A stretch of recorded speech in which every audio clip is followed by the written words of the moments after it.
হাদিস যাকে আমরা বলি, যা আলিমরা অনেক মাদ্রাসায় পড়ে, বিভিন্ন মাদ্রাসায় পড়েও অতটা কিছু ধর্মের কল্যাণ করতে পারেনি আমরা দেখেছি আমাদের অভিজ্ঞতায়। আর তার চাইতে বেশি কল্যাণ সাধিত হচ্ছে আজকের দিনে বিজ্ঞাপনের প্রধান বক্তা তার দ্বারা। ওনার অর্থাৎ এপার ওপার বাঙালিদের বা বিভিন্ন মাঝাবিদের বা বিদাতিদের একেবারে জম, যাকে আজরাইল বলা হয়, এইরকম একজন বক্তা আমার খুবই প্রিয় শ্রদ্ধাভাজন। তার বিভিন্ন ডিবেট রয়েছে অনলাইনে, আপনারা দেখেছেন হয়তো, অনেক ডিবেট করেছে। তো এই জন্য খুবই ভালো লাগে তাকে। আজকে আমরা তাকে কাছে পেয়েছি এই মনোজানের মাটিতে, এই জন্য আল্লাহকে শুকরিয়া আদায় করছি, আলহামদুলিল্লাহ। তো আজকে আমাদের সামনে প্রধান বক্তা ব্রাদার রাহুল হোসেন রুহুল আমিন, মুর্শিদাবাদ, ভারত, তিনি তার মূল্যবান বক্তব্য আমাদের সামনে উপস্থাপন করবেন। আমরা মুহতারামকে তার মূল্যবান বক্তব্য উপস্থাপন করার জন্য বিনীত অনুরোধ করছি। আসসালামু আলাইকুম ওয়া রাহমাতুল্লাহি ওয়া বারাকাতুহু। ইন্নাল হামদালিল্লাহি নাহমাদুহু ওয়া নাস্তাঈনুহু ওয়া নাস্তাগফিরুহু ওয়া নাউযু বিল্লাহি মিন শুরুরি আনফুসিনা ওয়া মিন সাইয়্যাতি আমালিনা। মান ইয়াহদিহিল্লাহু ফালা মুদিল্লা লাহু ওয়া মান ইউদ্লিল ফালা হাদিয়া লাহু। ওয়া আশহাদু আল লা ইলাহা ইল্লাল্লাহু ওয়াহদাহু লা শারীকা লাহু ওয়া আশহাদু আন্না মুহাম্মাদান আবদুহু ওয়া রাসূলুহু আম্মা বাদ। ফাইন্না খায়রাল হাদিসি কিতাবুল্লাহ ওয়া খায়রাল হাদী হাদী মুহাম্মদ সাল্লাল্লাহু আলাইহি ওয়াসাল্লাম ওয়া শাররাল উমুরি মুহদাসাতুহা ওয়া কুল্লু মুহদাসাতিন বিদআহ ওয়া কুল্লু বিদআতিন দালালাহ ওয়া কুল্লু দালালাতিন ফিন্নার। আউযু বিল্লাহিস সামিউল আলীম মিনাশ শাইতানির রাজীম মিন হামজিহি ওয়া নাফখিহি ওয়া নাফসিহি। ইয়া আইয়ুহান নাসু তাকু রাব্বাকুমুল্লাযী খালাকাকুম মিন নাফসিন ওয়াহিদা ওয়া খালাকা মিনহা যাওজাহা ওয়া বাসসা মিনহুমা রিজালান কাসীরাও ওয়া নিসাআ ওয়াত্তাকুল্লাহাল্লাযী তাসাআলুনা বিহি ওয়াল আরহাম ইন্নাল্লাহা কানা আলাইকুম রাকীবা। ইয়া আইয়ুহাল্লাযীনা আমানুত্তাকুল্লাহ ওয়া কুলু কাওলান সাদীদা ইউসলিহ লাকুম আমালাকুম ইয়াগফির লাকুম যুনুবাকুম ওয়া মান ইউতিল্লাহা ওয়া রাসূলাহু ফাকাদ ফাযা ফাওজান আযীমা। ক্বালা রাব্বি ইশরাহ লি সাদরি ওয়া ইয়াসসির লি আমরি ওয়াহলুল উকদাতাম মিন লিসানি ইয়াফকাহু কওলি। রব্বি জিদনি ইলমা ওয়া জিদনি ফাহমা। সমস্ত প্রশংসা সেই মহান সত্তা আল্লাহ সুবহানাহু ওয়া তাআলার জন্য, যিনি আমাদের সৃষ্টি করেছেন।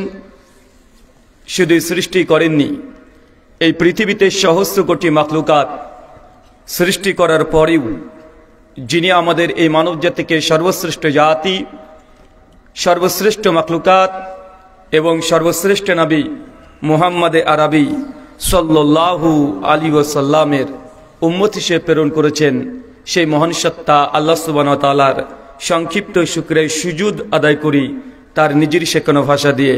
সকলে এক বাক্যে পড়ি আলহামদুলিল্লাহ। মূলগ্রাম পূর্বপাড়া আহলে হাদিস জায় মসজিদের উন্নতিকল্প এবং উদ্যোগে আজ 10ই ফেব্রুয়ারি 2025 সোমবার যে আজিমুশান ওয়াজ মাহফিলের আয়োজন করেছিলেন, আল্লাহ সুবহানাহু ওয়া তাআলা আপনাদের এই ওয়াজ মাহফিলটিকে শেষ পর্যন্ত কবুল করেছেন। এই জন্য আরো একবার শুকরিয়া সুজুদ পড়ি, সকলে পড়ি আলহামদুলিল্লাহ। মহান সত্তা আল্লাহ সুবহানাহু ওয়া তাআলার কাছে দোয়া, এই প্রার্থনা, আল্লাহ সুবহানাহু ওয়া তাআলা আমরা মানুষ, আমরা কম বেশি ছোট বড় ভুল ত্রুটি বিচ্যুতি গুনাহ পাপ অন্যায় করে থাকি।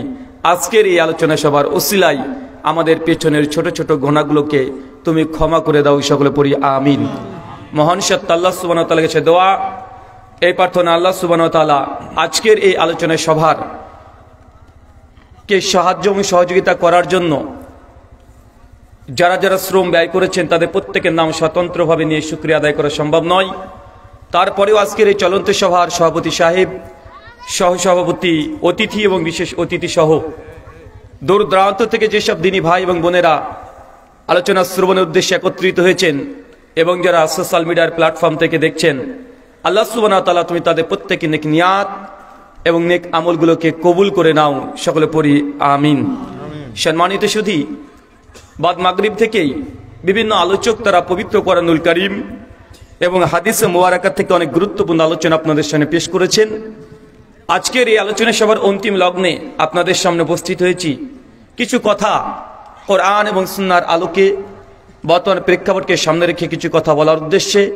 আজকে যে বিষয়ে গুরুত্বপূর্ণ আলোচনা হবে, আলোচ্য বিষয় মুসলিম হয়েও নবীর উম্মাত নয় যারা। কি বললাম বলেন তো, আরো জোরে বলেন, হয়নি এখন, আরো জোরে। আলোচ্য বিষয় মুসলিম হয়েও নবীর উম্মত নয় যারা। তার মানে আলোচ্য বিষয় থেকে আপনি অন্ততপক্ষে এটা অনুধাবন করতে পারছেন যে আজকে এমন কিছু সিরিয়াস আমরা কথা, এমন কিছু সিরিয়াস কোরআন সুন্নাহ থেকে আপনাকে জানানোর চেষ্টা করব যে দুনিয়াতে দেখবেন মানুষটাকে মুসলিম, মানুষটা নামাজ পড়ে, রোজা করছে, হজ, যাকাত, দান, সাদকা, বড় বড় ওয়াজ মাহফিল সমস্ত কিছু আয়োজন করছে, 1 চিল্লা 2 চিল্লা 4 চিল্লা দিয়ে দিচ্ছে। 12 রবিউল আউয়াল আসলেই নবীর জন্মদিবসকে কেন্দ্র করে রাস্তাঘাট একদম নিজে যে আশিকের রাসূল এটা প্রমাণ করছে। 15ই শাবান যখন আসবে সে রাত্রি ব্যাপী দেখবেন তারা একদমই ইবাদত করবে, 27 রমজান রাত ব্যাপী ইবাদত করবে, দেখছেন এগুলো করছে। কিন্তু তারপরেও কিয়ামতের মাঠে আল্লাহ নবী এমন কিছু মুসলিমকে দেখে চিনতে পারবেন যে তারা উম্মাত, অথচ আল্লাহ নবী তাকে দূর দূর করে কিয়ামতের মাঠ থেকে তাড়িয়ে দেবে। বিষয়টা অনেক ভয়ঙ্কর নয়? আপনি নামাজ পড়বেন, যে বেনামাজি, যে কাফের, যে মুরতাদ, তাকে যদি নবী যদি অস্বীকার করে কিয়ামতের মাঠে, এটা কষ্টের বিষয় নয়। কিন্তু আপনি নামাজ পড়ছেন, রোজা, হজ, যাকাত, দান, সাদকা, ইবাদত, জিকির, আজকার, কোরআন, তাফসীর সব আপনার আমলনামায় থাকবে। তারপরেও কিছু দুর্ভাগা কপাল পোড়া আছে যাদেরকে আল্লাহ সুবহানাহু ওয়া তাআলা দূর দূর করে তাড়িয়ে দেবে। এই পয়েন্টগুলো আপনারা যদি না জানেন, আমাদের সমাজ থেকে অধিকাংশ ক্ষেত্রে ধর্মের নামে অনেক অধর্ম চলে, কিন্তু আমরা বুঝতে পারি না বা বুঝে আমরা কথা বলেন। আজকে আমরা মুসলিমরা একটার সঙ্গে আর একটা মানে অনেক সমস্যা আছে। একজন একটা আমল করে, তার একজন আর একটা আমল করে। একজন বলছে এটা হক, আরেকজন বলছে এটা বাতিল, একজন বলছে এটা সুন্নাত, একজন বলছে বেদাত। ভাই আছে না নাই? এক আলেম এসে বলে গেল শবে বরাত করা যাবে, আরেকজন আলেম এসে বলছে না শবে করা যাবে না। আপনি তো সাধারণ মানুষ, আপনি কি করবেন? আপনি কি করবেন? আলেমরা তো বলছে একজন জায়েজ, আর আলেম এসে বলছে এটা না জায়েজ। তো সাধারণ আম জনতা আপনারা বিভ্রান্তির মধ্যে পড়ে আছেন, পড়েছেন কি পড়েন নাই? চলেন এ বিষয়ে সমস্যার সমাধান কল্পে আপনাকে ইসলামের কিছু নীতিমালা শিক্ষা দেব। আপনারা নামাজ পড়ার ওয়াজ অনেক শুনেছেন, জান্নাত, জাহান্নাম, এই ওয়াজগুলো শোনা আছে না? শোনা আছে। কিন্তু ইসলামটাকে কিভাবে আপনি পালন করবেন, মূল নীতিমালা যদি না জানা থাকে, আপনি যদি অঙ্কের যোগ বিয়োগ গুণ ভাগ এগুলো যদি না জানেন, ভাই বলেন তো দুনিয়ার কোনো অঙ্ক করতে পারবেন? তো ইসলামের কোনো নীতিমালা নেই। যে ইসলামে একটা যদি আঙ্গুল যদি নখ কাটতে হয়, তাও কোরআন সুন্নাতে বর্ণনা আছে না নাই? যে ইসলাম পালন করতে হলে বাথরুমে ঢোকার আগে কোন পা আগে ঢুকবে, কোন পাকে বের হবে, এই হাদিস আছে না নাই? একাধিক জায়গাতে আছে। শুধু প্রস্রাব পায়খানা ফিরতে গেলে কমপক্ষে 22 খানা নিয়ম নিতে লাগে ইসলামে। কয়টা? কমপক্ষে 22টা। আপনি প্রস্রাব ফিরতে যাবেন, কোন পাকে ঢুকবে বাথরুমে? বের হওয়ার সময় কোন পা? ঢোকার সময় তো দোয়া আছে না নাই? বের হওয়ার সময় দোয়া আছে না নাই? যখন মানে দাঁড়িয়ে পেশাব করতে পারবেন কি পারবেন না? দাঁড়িয়ে না বসে? প্রস্রাব দাঁড়িয়ে না বসে? বসে। আপনি তারপরে দেখছেন ঢুকেছেন, দেখছেন কিবলার দিকে মুখ পেছন অথবা সামনে আছে, করতে পারবেন? প্রস্রাব বা পায়খানা করছেন, সেই সময় যদি হাঁচি আসে, হাঁচি আপনি যদি দেন তাহলে হাঁচির দোয়া পড়তে পারবেন? কেউ আপনি প্রস্রাব পায়খানা ফিরছেন, কেউ যদি সালাম দিয়ে দেয় আপনি তার উত্তর দিতে পারবেন? পারবেন না। পবিত্র কোরআন মাজিদ পায়খানা বসে যদি জিহ্বা না নড়ে গুনগুন গুনগুন করে পড়তে পারবেন? কথা বলেন। আপনাকে শুধু প্রস্রাব পায়খানা করার জন্যই ইসলামের সুন্নাত কমপক্ষে 22 খানা আছে, অলরেডি 12টা বলে দিয়েছি আপনাকে। যদি প্রস্রাব পায়খানা ফেরার জন্য এতগুলো নিয়ম নীতি লাগে, যদি প্রস্রাব পায়খানা ফেরার জন্য আপনার এত নিয়ম নীতি লাগে, তো ইসলামে ইবাদত করবেন, আমল করবেন নিজের মর্জি মতো? কখনই নয়। আমরা আমাদের অন্তরের মধ্যে একটা চাহিদা, আমরা মনে করি যে না, ইবাদত নিজের ইচ্ছে মতো করা যায়, ভালো কাজ বেশি করলে ক্ষতি কি, কোরআনে নেই, হাদিসে নেই, তো কি হয়েছে, আমি তো করছি, আরে নামাজই তো পড়েছি। আমরা বলি কি বলি না? চলেন আল্লাহ সুবহানাহু ওয়া তাআলা আপনাদের উদ্দেশ্যে কোরআনুল কারীমে একটা মেসেজ দিচ্ছেন। আগে এটা দিয়েই শুরু করি। সূরা জুমার সূরা নম্বর 39 আয়াত নম্বর 18। জি ভাইদেরকে বলি, আর বন্ধুরা যারা এসেছেন আলোচনা শুনতে, মায়েরা যারা এসেছেন তাদেরকে বলি, ভাবতে পারেন যে ভারত থেকে বক্তা এসেছে, বাপরে বাপ এমন সুর দেবে আজকে, মানে সুর শুনতে অনেকে এসেছে, আছে না নাই কথা বলেন? ওয়াল্লাহি একটা সুর দেব না, তাহলে গজল ভুল করে বলবো না, তাহলে গান ওটা তো ধারে গেছেই নাই। কারণ অনেকে ভাবতে ভারত থেকে বক্তা, বাবা রে বাবা, নাম অনেক শুনেছি। আর আমাদের সভাপতি সাহেব যেভাবে আমাকে বললেন, তাতে আপনারা ভাবছেন মনে হয় কি না কি বলবে, হিন্দি সিনেমা গান করবে, ওদের সে একটু বিড়ি খাওয়া দেখাবে। কেন বাঙালি বক্তাদের মধ্যে আছে না নাই? কেন বক্তার তো কোয়ালিটি অনেক, মানে ভ্যারাইটিস বক্তা, 26 ইঞ্চি বক্তা আছে না? 26 ইঞ্চি বক্তা, রাত্রিবাতে নারী ছিল, দিনে পুরুষ হয়ে গেছে, ও এখনো বক্তা আছে না নাই? যাবজ্জীবন আসামি ছিল, জেল থেকে বেরিয়ে এসেছে, ও এখন বক্তা আছে না নাই? তো মানুষ তো এগুলো দেখতে যায়। আর তারপরে আপনাদের বাংলাদেশের কয়েকটা প্রোডাক্ট মানে হাই কোয়ালিটি আছে, মানে একদম 4K অথবা 8K বলতে পারেন ডিজিটাল পরিভাষায়। এই যে তাহেরি আছে একজন, আছে না ভাইজান? তাহেরি মানেই তো কথায় কথায় হিট, মানে ও নিজে বলে দেয় যে তাহেরি আমি যা বলি সেটা হিট হয়ে যায়।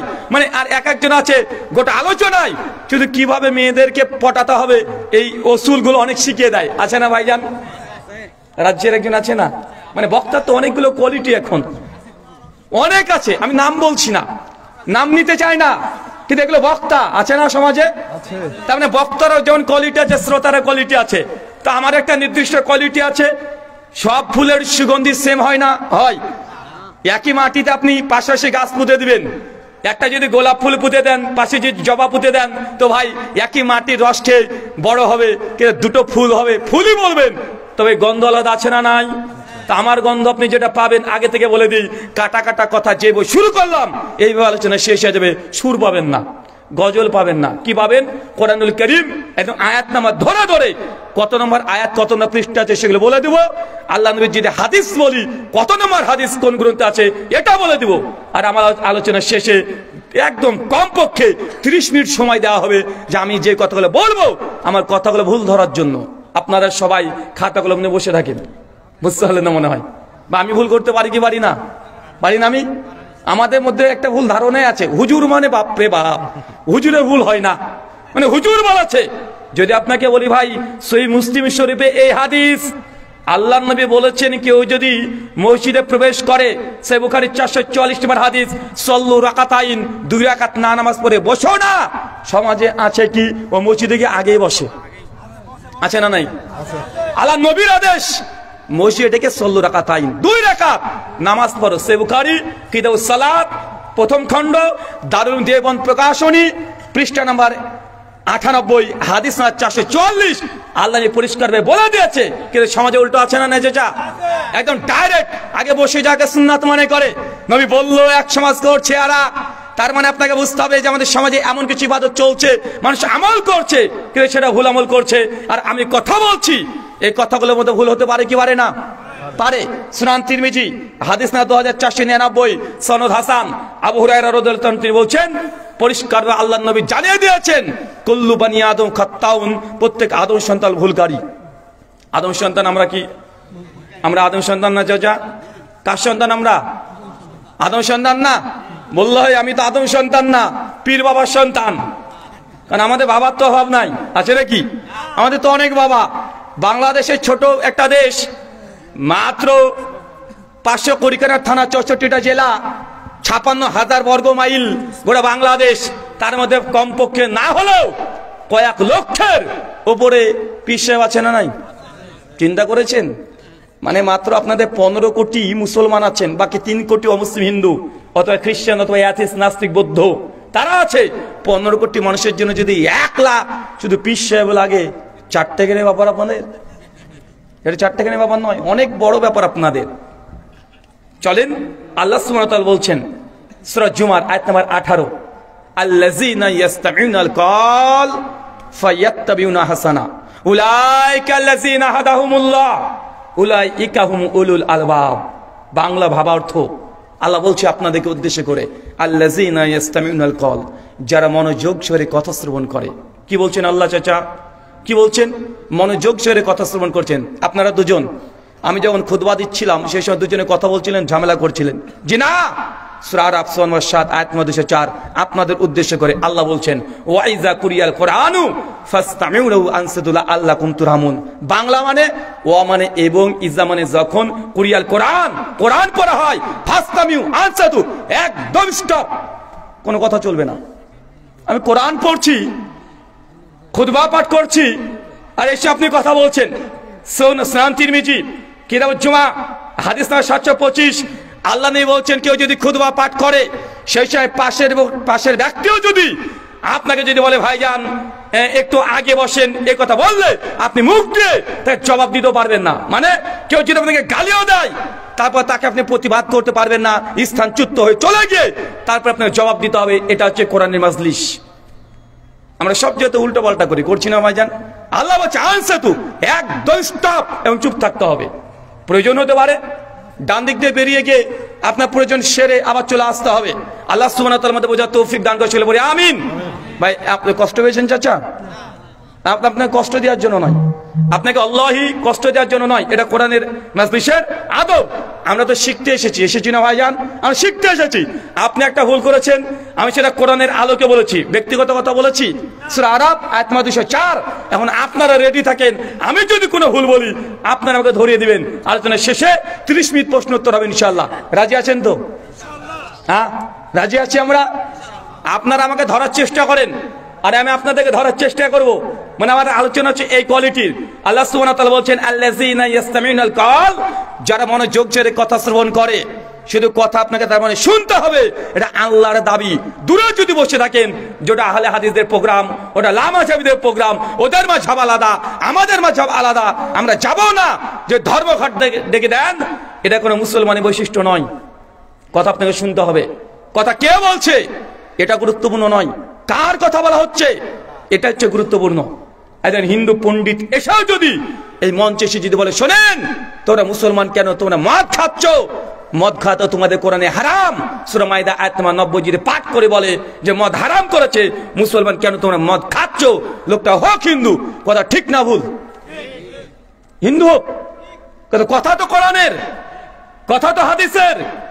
কোন একজন খ্রিস্টান পণ্ডিত এসে যদি বলে, ভাইজান আপনারা এত লোন তুলছেন, এত সুদের সঙ্গে যুক্ত আছেন, গ্রামে গ্রামে বিভিন্ন সুদযুক্ত অর্থনীতি চলছে, আপনার মেয়ে আপনার স্ত্রীকে সুদ নিয়ে আসছেন, একজন হিন্দু বা খ্রিস্টান যদি এসে বলে আপনাদের গ্রামে, ভাইজান আরে আপনাদের নবী তো বলেছে কেউ যদি জেনে বুঝে 1 টাকা সুদ খায়, মায়ের সঙ্গে জেনা করলে যে পাপ, আপনি একাই সে পাপ করছেন, হোক লোকটা খ্রিস্টান অথবা হিন্দু, কিন্তু কথা ঠিক বলেছে না ভুল? তার কথা মানবেন না? মানতে হবে কি হবে না? কথা তো তার না, কথা কার? কথা তো আল্লাহর নবীর বলছে। তাই কথা কে বলছে এটা গুরুত্বপূর্ণ নয়। আমাদের সমাজে বেশিরভাগ আমরা দেখি যে শুধুমাত্র এই দোহাই দেওয়া হয় যে ওরা আলাদা দলের, ওরা আহলে হাদিস, ওদের কাছে যাওয়া যাবে না, মানুষকে একদম ধরে আটকে রাখতে চায়। মনে হয় এটা কোনো মুমিনের সিফাত নয়। মুমিনের সিফাত সামিনা ও আতানা, আমি শুনবো আর যা শুনবো সেটাকে আমি মেনে নেব। এটা কার সিফাত, কার বৈশিষ্ট্য? মুসলমান। আবু জাহেল, আবু লাহাব, উদবা, সাইবা, ফেরাউন, নমরুদ, এদের ক্যাটাগরি কি ছিল? যখন আল্লাহ নবীর সময় আল্লাহ নবী কোরআন পাঠ করতেন, তখন আবু জাহেল, উদবা, সাইবা এই কোয়ালিটির শয়তানের অলি। অলি 2 ধরনের, একটা আল্লাহর অলি, একটা শয়তানের অলি। সূরা ইউনূস আয়াত 62। আল্লাহর অলি যেমন আছে, শয়তানের অলিও আছে। মানুষের বেশ ধরে তারা আসবে, কিন্তু আপনাকে চিনতে হবে কোনটা আল্লাহর অলি আর কোনটা শয়তানের অলি। শয়তান মানে ভাবিয়েন না যে সিনেমাতে যে শয়তান দেখায় যে একটা ভয়ঙ্কর দেখতে আর পেছনে লেজ থাকবে, ওটা শয়তান, এমনটা ভাবিয়েন না। মানুষের মধ্যেও শয়তান আছে না নাই? শয়তান আসতে পারে আপনার মধ্যেও।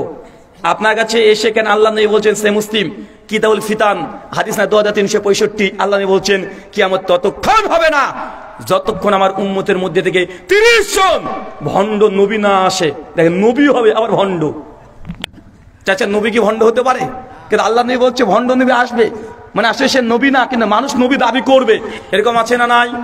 তার মানে আল্লাহর ওলি সত্যি দুনিয়াতে আছে, কিন্তু অনেক মানুষ দাবি করবে আমি আল্লাহর ওলি, কিন্তু আপনি তাকে ওলি ভেবে যদি ভাবেন যে সে সত্যি ওলি, তাহলে আপনি বিপদগামী হবেন। কথা কি বুঝতে পারছেন? তার মানে আমরা বুঝতে পারলাম এতক্ষণ আলোচনা থেকে আল্লাহ বলছেন আল্লাযীনা ইয়াসতামিউনাল কওল, যারা মনোযোগ ছেড়ে কথা শ্রবণ করে, মানে আপনার কথা বুঝতে কথা শুনতে হবে, আর শুনে বক্তার সব কথা মানা যাবে না। কথা বুঝতে পারলেন? দ্বিতীয় কথা কি বলেন তো, শুনে সব কথা মানা যাবে বক্তার? হ্যাঁ, আল্লাহ শর্ত দিচ্ছে, দেখেন আপনি যে শ্রোতা, আপনার কিছু কোয়ালিটি থাকতে হবে। একটা স্কুলে যদি আপনি ভর্তি হন, এখন স্কুলে যে কোনো স্কুলে আপনি ভর্তি হতে পারবেন না, আপনার কোয়ালিটি দেখবে। কথা বলেন? তাই আপনি যদি ইসলামটাকে মানতে চান, আপনি যদি শ্রোতা হতে চান, শ্রোতা হওয়ার কিছু কোয়ালিটি আছে।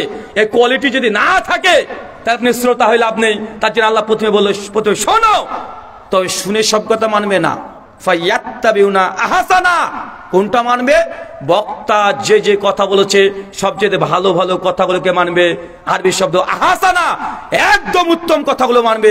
এখন প্রশ্ন, উত্তম কোনটা? প্রশ্ন আছে না নাই? বক্তা আমি যে কথাগুলো ব্যাখ্যা করছি এগুলোকে উত্তম কথা না। কাজী নজরুল ইসলাম যদি কোনো কথা বলে সেটা কি উত্তম না? উত্তম কথা কোনটা আল্লাহ নবী বলে দিচ্ছেন। সহিহ মুসলিম হাদিস নাম্বার 850, কিতাবুস সালাত, ফাইন্না খায়রাল হাদিস কিতাবুল্লাহ। সব চাইতে এই দুনিয়াতে শ্রেষ্ঠ কথা আল্লাহর কথা। কার কথা? আল্লাহকে সে কানে কানে বলে যাবে না? আমাদেরকে দিয়ে দিয়েছে, দিয়েছে না? তাহলে কোরআনের কথা আপনার যদি বিরুদ্ধে যায়, তারপরেও এই কথাটা উত্তম কথা। খায়রাল হাদি হাদি মুহাম্মদ সাল্লাল্লাহু আলাইহি ওয়াসাল্লাম। এরপর দুনিয়াতে সব চাইতে উত্তম কথা কার কথা? মুহাম্মদ সাল্লাল্লাহু আলাইহি ওয়াসাল্লামের কথা। আপনার বিরুদ্ধে যা, আপনার বাপের, মায়ের, ওরা সমাজের, ওরা দেশের যদি বিরুদ্ধে চলে যায়, তারপরেও সেই কথাটা উত্তম কথা। মানতে রাজি আছি তো আমরা ইনশাআল্লাহ? মানবেন তো ইনশাআল্লাহ? আপনাকে অলরেডি একটা সুন্নাত শিখিয়ে দেওয়া হয়ে গেছে।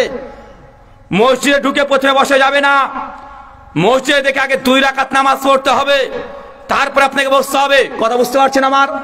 মসজিদ আগে ঢুকে তারপরে আগে বসবেন না, আগে 2 রাকাত নামাজ তারপরে বসবেন। হুজুর আজান পড়ছে কি করব? আজানের সময় যদি মসজিদে ঢোকেন, সেই সাথে নামাজ পড়ার দরকার নেই, দাঁড়িয়ে থাকেন, তবু বসবেন না। আজান শেষ, আজানের জবাব দিয়ে সঙ্গে সঙ্গে নামাজে দাঁড়িয়ে যাবেন, তারপরে বসবেন। কথা বুঝতে পারলেন আমার?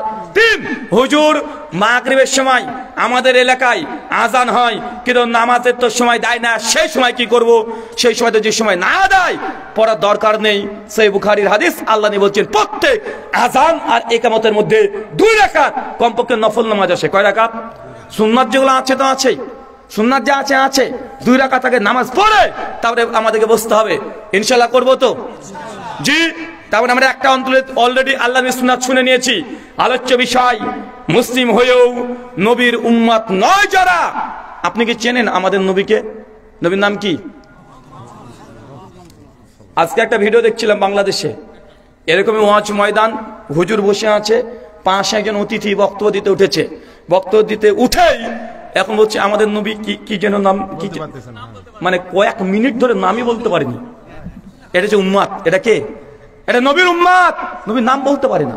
মুসলমান 90% মুসলিম রাষ্ট্র। ওকে জিজ্ঞাসা করেন পীরের নাম, 10টা পীরের নাম বলে দেবে, আছে না নাই? নবীর নাম জানে না।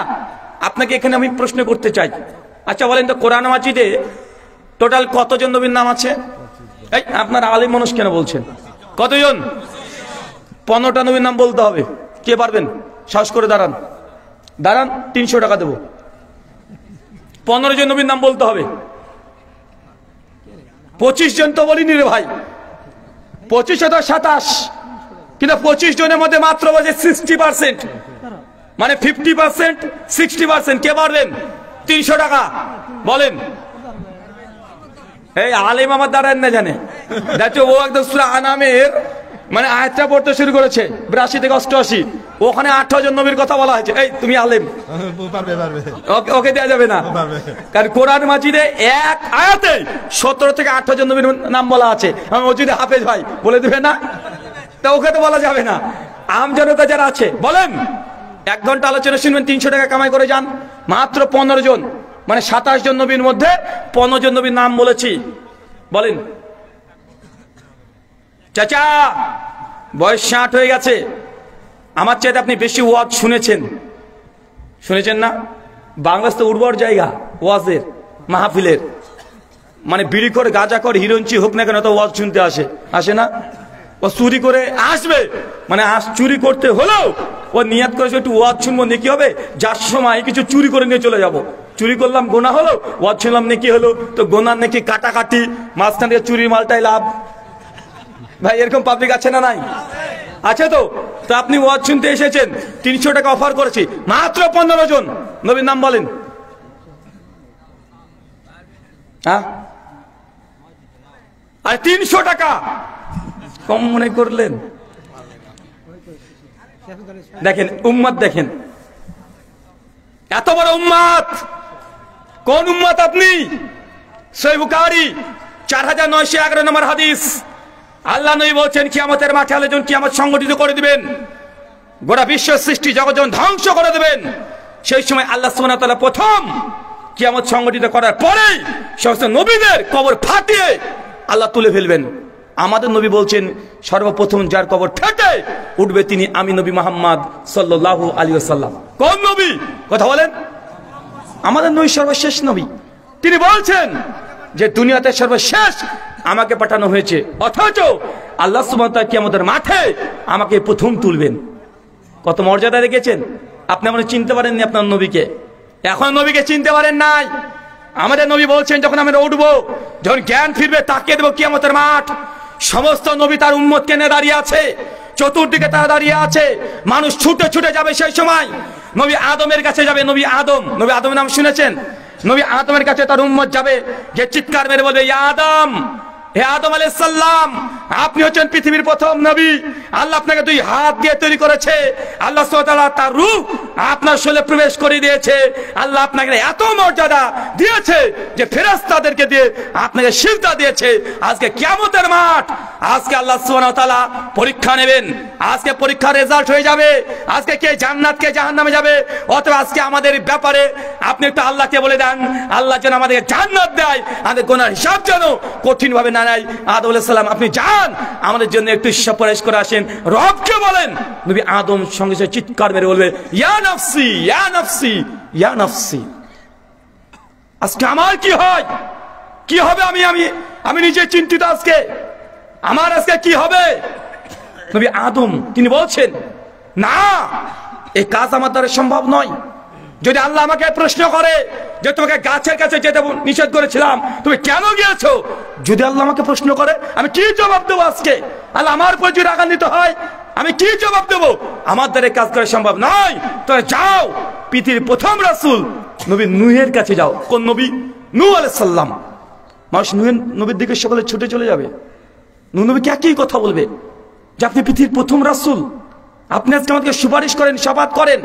নূহ নবীর সঙ্গে সে বলে যে না, আমার দ্বারা কাজ করা সম্ভব নয়, কারণ আমাকে আল্লাহ নৌকা তৈরি করতে বলেছিল, আমি নৌকা ঠিক তৈরি করেছিলাম। আল্লাহ বলেছে যে নৌকায় উঠবে তারাই নাজাত পেয়ে যাবে, কিন্তু আমি সেই সময় আমার নিজের সন্তানের জন্য, আমার কাফের সন্তান আমাকে বিশ্বাস করেনি, তারপরেও আমি আল্লাহকে বলেছিলাম আল্লাহ আমার সন্তানকে নৌকাতে তুলি। আল্লাহ আমার এই ব্যবহারকে আল্লাহ পছন্দ করে নাই। আল্লাহ যদি এটা নিয়ে নারাজ হয়, আমাকে প্রশ্ন করে, আমি কি জবাব দেবো আজকে? ইয়া নাফসি ইয়া নাফসি। আজকে আমার দ্বারা সম্ভব নয়। সকালে বলবে যাও ইব্রাহিম নবীর কাছে যাও, উনি তো আবুল আম্বিয়া, সমস্ত নবীদের পিতা। সমস্ত নবী মানে কোরআন মাজিদে যতগুলো নবীর নাম আছে, সিংহভাগ 90% নবী সব নবী ইব্রাহিমের সন্তান। কার সন্তান? নবী ইব্রাহিমের সন্তান। অধিকাংশ নবী মানুষ নবী ইব্রাহিমের কাছে চলে যাবে, তার প্রশংসা করবে যে আপনি হচ্ছেন আবুল আম্বিয়া, সমস্ত নবীদেরও পিতা, মানে নবীদের বাবা আপনি, সমস্ত নবীদের। আল্লাহ আপনাকে খলিল বলেছে, খলিলুল্লাহ, আপনি আল্লাহ দোস্ত। আজকে আমরা বিপদে, আজকে আমাদের একটা শপথ করেন, সুপারিশ করেন। নবী ইব্রাহিম একই কথা বলবে ইয়া নাফসি, আজকে আমি এই কাজের জন্য যথেষ্ট নয়। আল্লাহ আমার উপরে হয়তোবা তিনি রাগান্বিত থাকতে পারেন, কারণ দুনিয়াতে আমি 3 বার আমি তাওরিয়া করেছিলাম। আমি নিজের স্ত্রীকে নিয়ে হেঁটে হেঁটে যাচ্ছিলাম, কাফেররা যখন বলে এটা কে, আমি ভয়ে তখন বলেছিলাম বাঁচার জন্য আমার নিজের স্ত্রীকে বলেছিলাম বোন, আল্লাহ এটা নিয়ে যদি নারাজ হয়ে যায় আজকে আমি কি জবাব দেবো? আমার দ্বারা সম্ভব নয়। তোরা যাও ওই নবীর কাছে। নবী ইব্রাহিম সে আরেকটা নবীর কাছে পাঠিয়ে দেবে। এইভাবে যত নবী আছে, কোরআন হাদিসের যত নবীর নাম আছে, সমস্ত নবীর কাছে তার মধ্যে ছুটে ছুটে যাবে। মুসা, ঈসা, দাউদ, সুলাইমান, ইউনুস, ইউসুফ, ইয়াকুব, জাকারিয়া, ইয়াহইয়া, যা আছে, ইদ্রিস, সুলাইমান, যত নবী সব একই কথা, ইয়া নাফসি, আজকে আমার কি হয়। মানে শেষে যাবে নবী ঈসার কাছে, ঈসা নবীকে বলবেন যে আপনি এমন একজন ব্যক্তি, এমন এক ব্যক্তি যে আপনাকে আল্লাহ সুবহানাহু ওয়া তাআলা বিনা বাপে সৃষ্টি করেছে, শুধু মা থেকে আপনার সৃষ্টি করেছে। দুনিয়াতে আপনি একমাত্র নবী যাকে আল্লাহ পাওয়ার দিয়েছিল মৃত মানুষকে জীবিত করা। আপনি সেই ব্যক্তি, আপনি যে একটা মাটির পুতুল তৈরি করতেন, পাখি তৈরি করতেন, ফু দিলেই আকাশে উঠতে শুরু করতো, এত বরকত দিয়েছে আল্লাহ আপনাকে। আজকে আমাদেরকে একটু সুপারিশ করেন। নবী ঈসা নবী তিনিও বলবেন আমাদের আজকে সম্ভব নয়, যাও ওইদিকে সর্বশেষ নবী মুহাম্মদ সাল্লাল্লাহু আলাইহি সাল্লাম আছে, তার কাছে চলে যাও।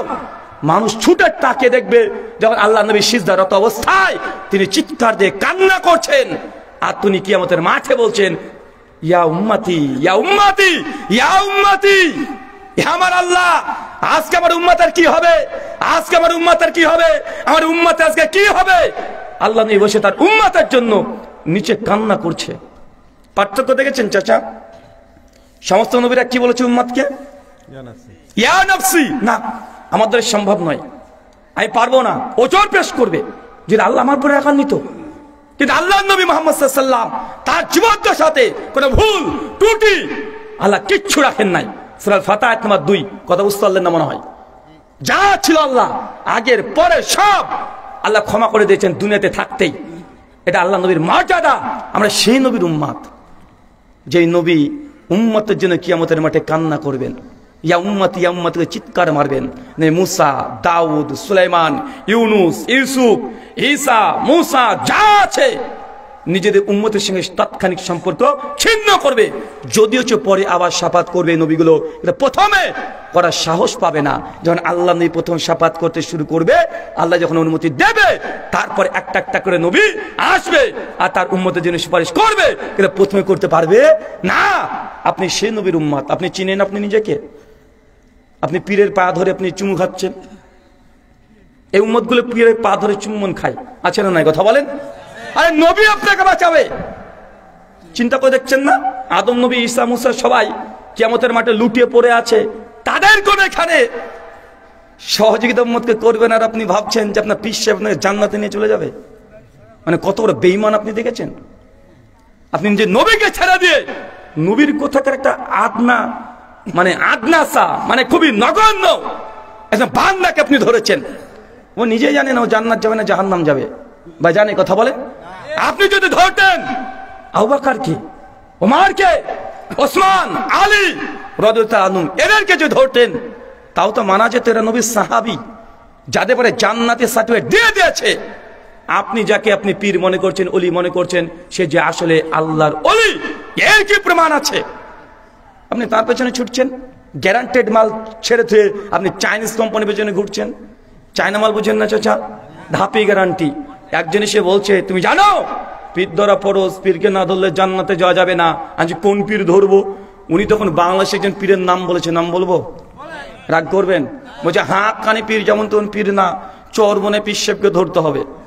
আমি তখন বললাম যে হাক্কানি পীর, চরমনে পীর সাহেব, আচ্ছা ধরেই নিলাম।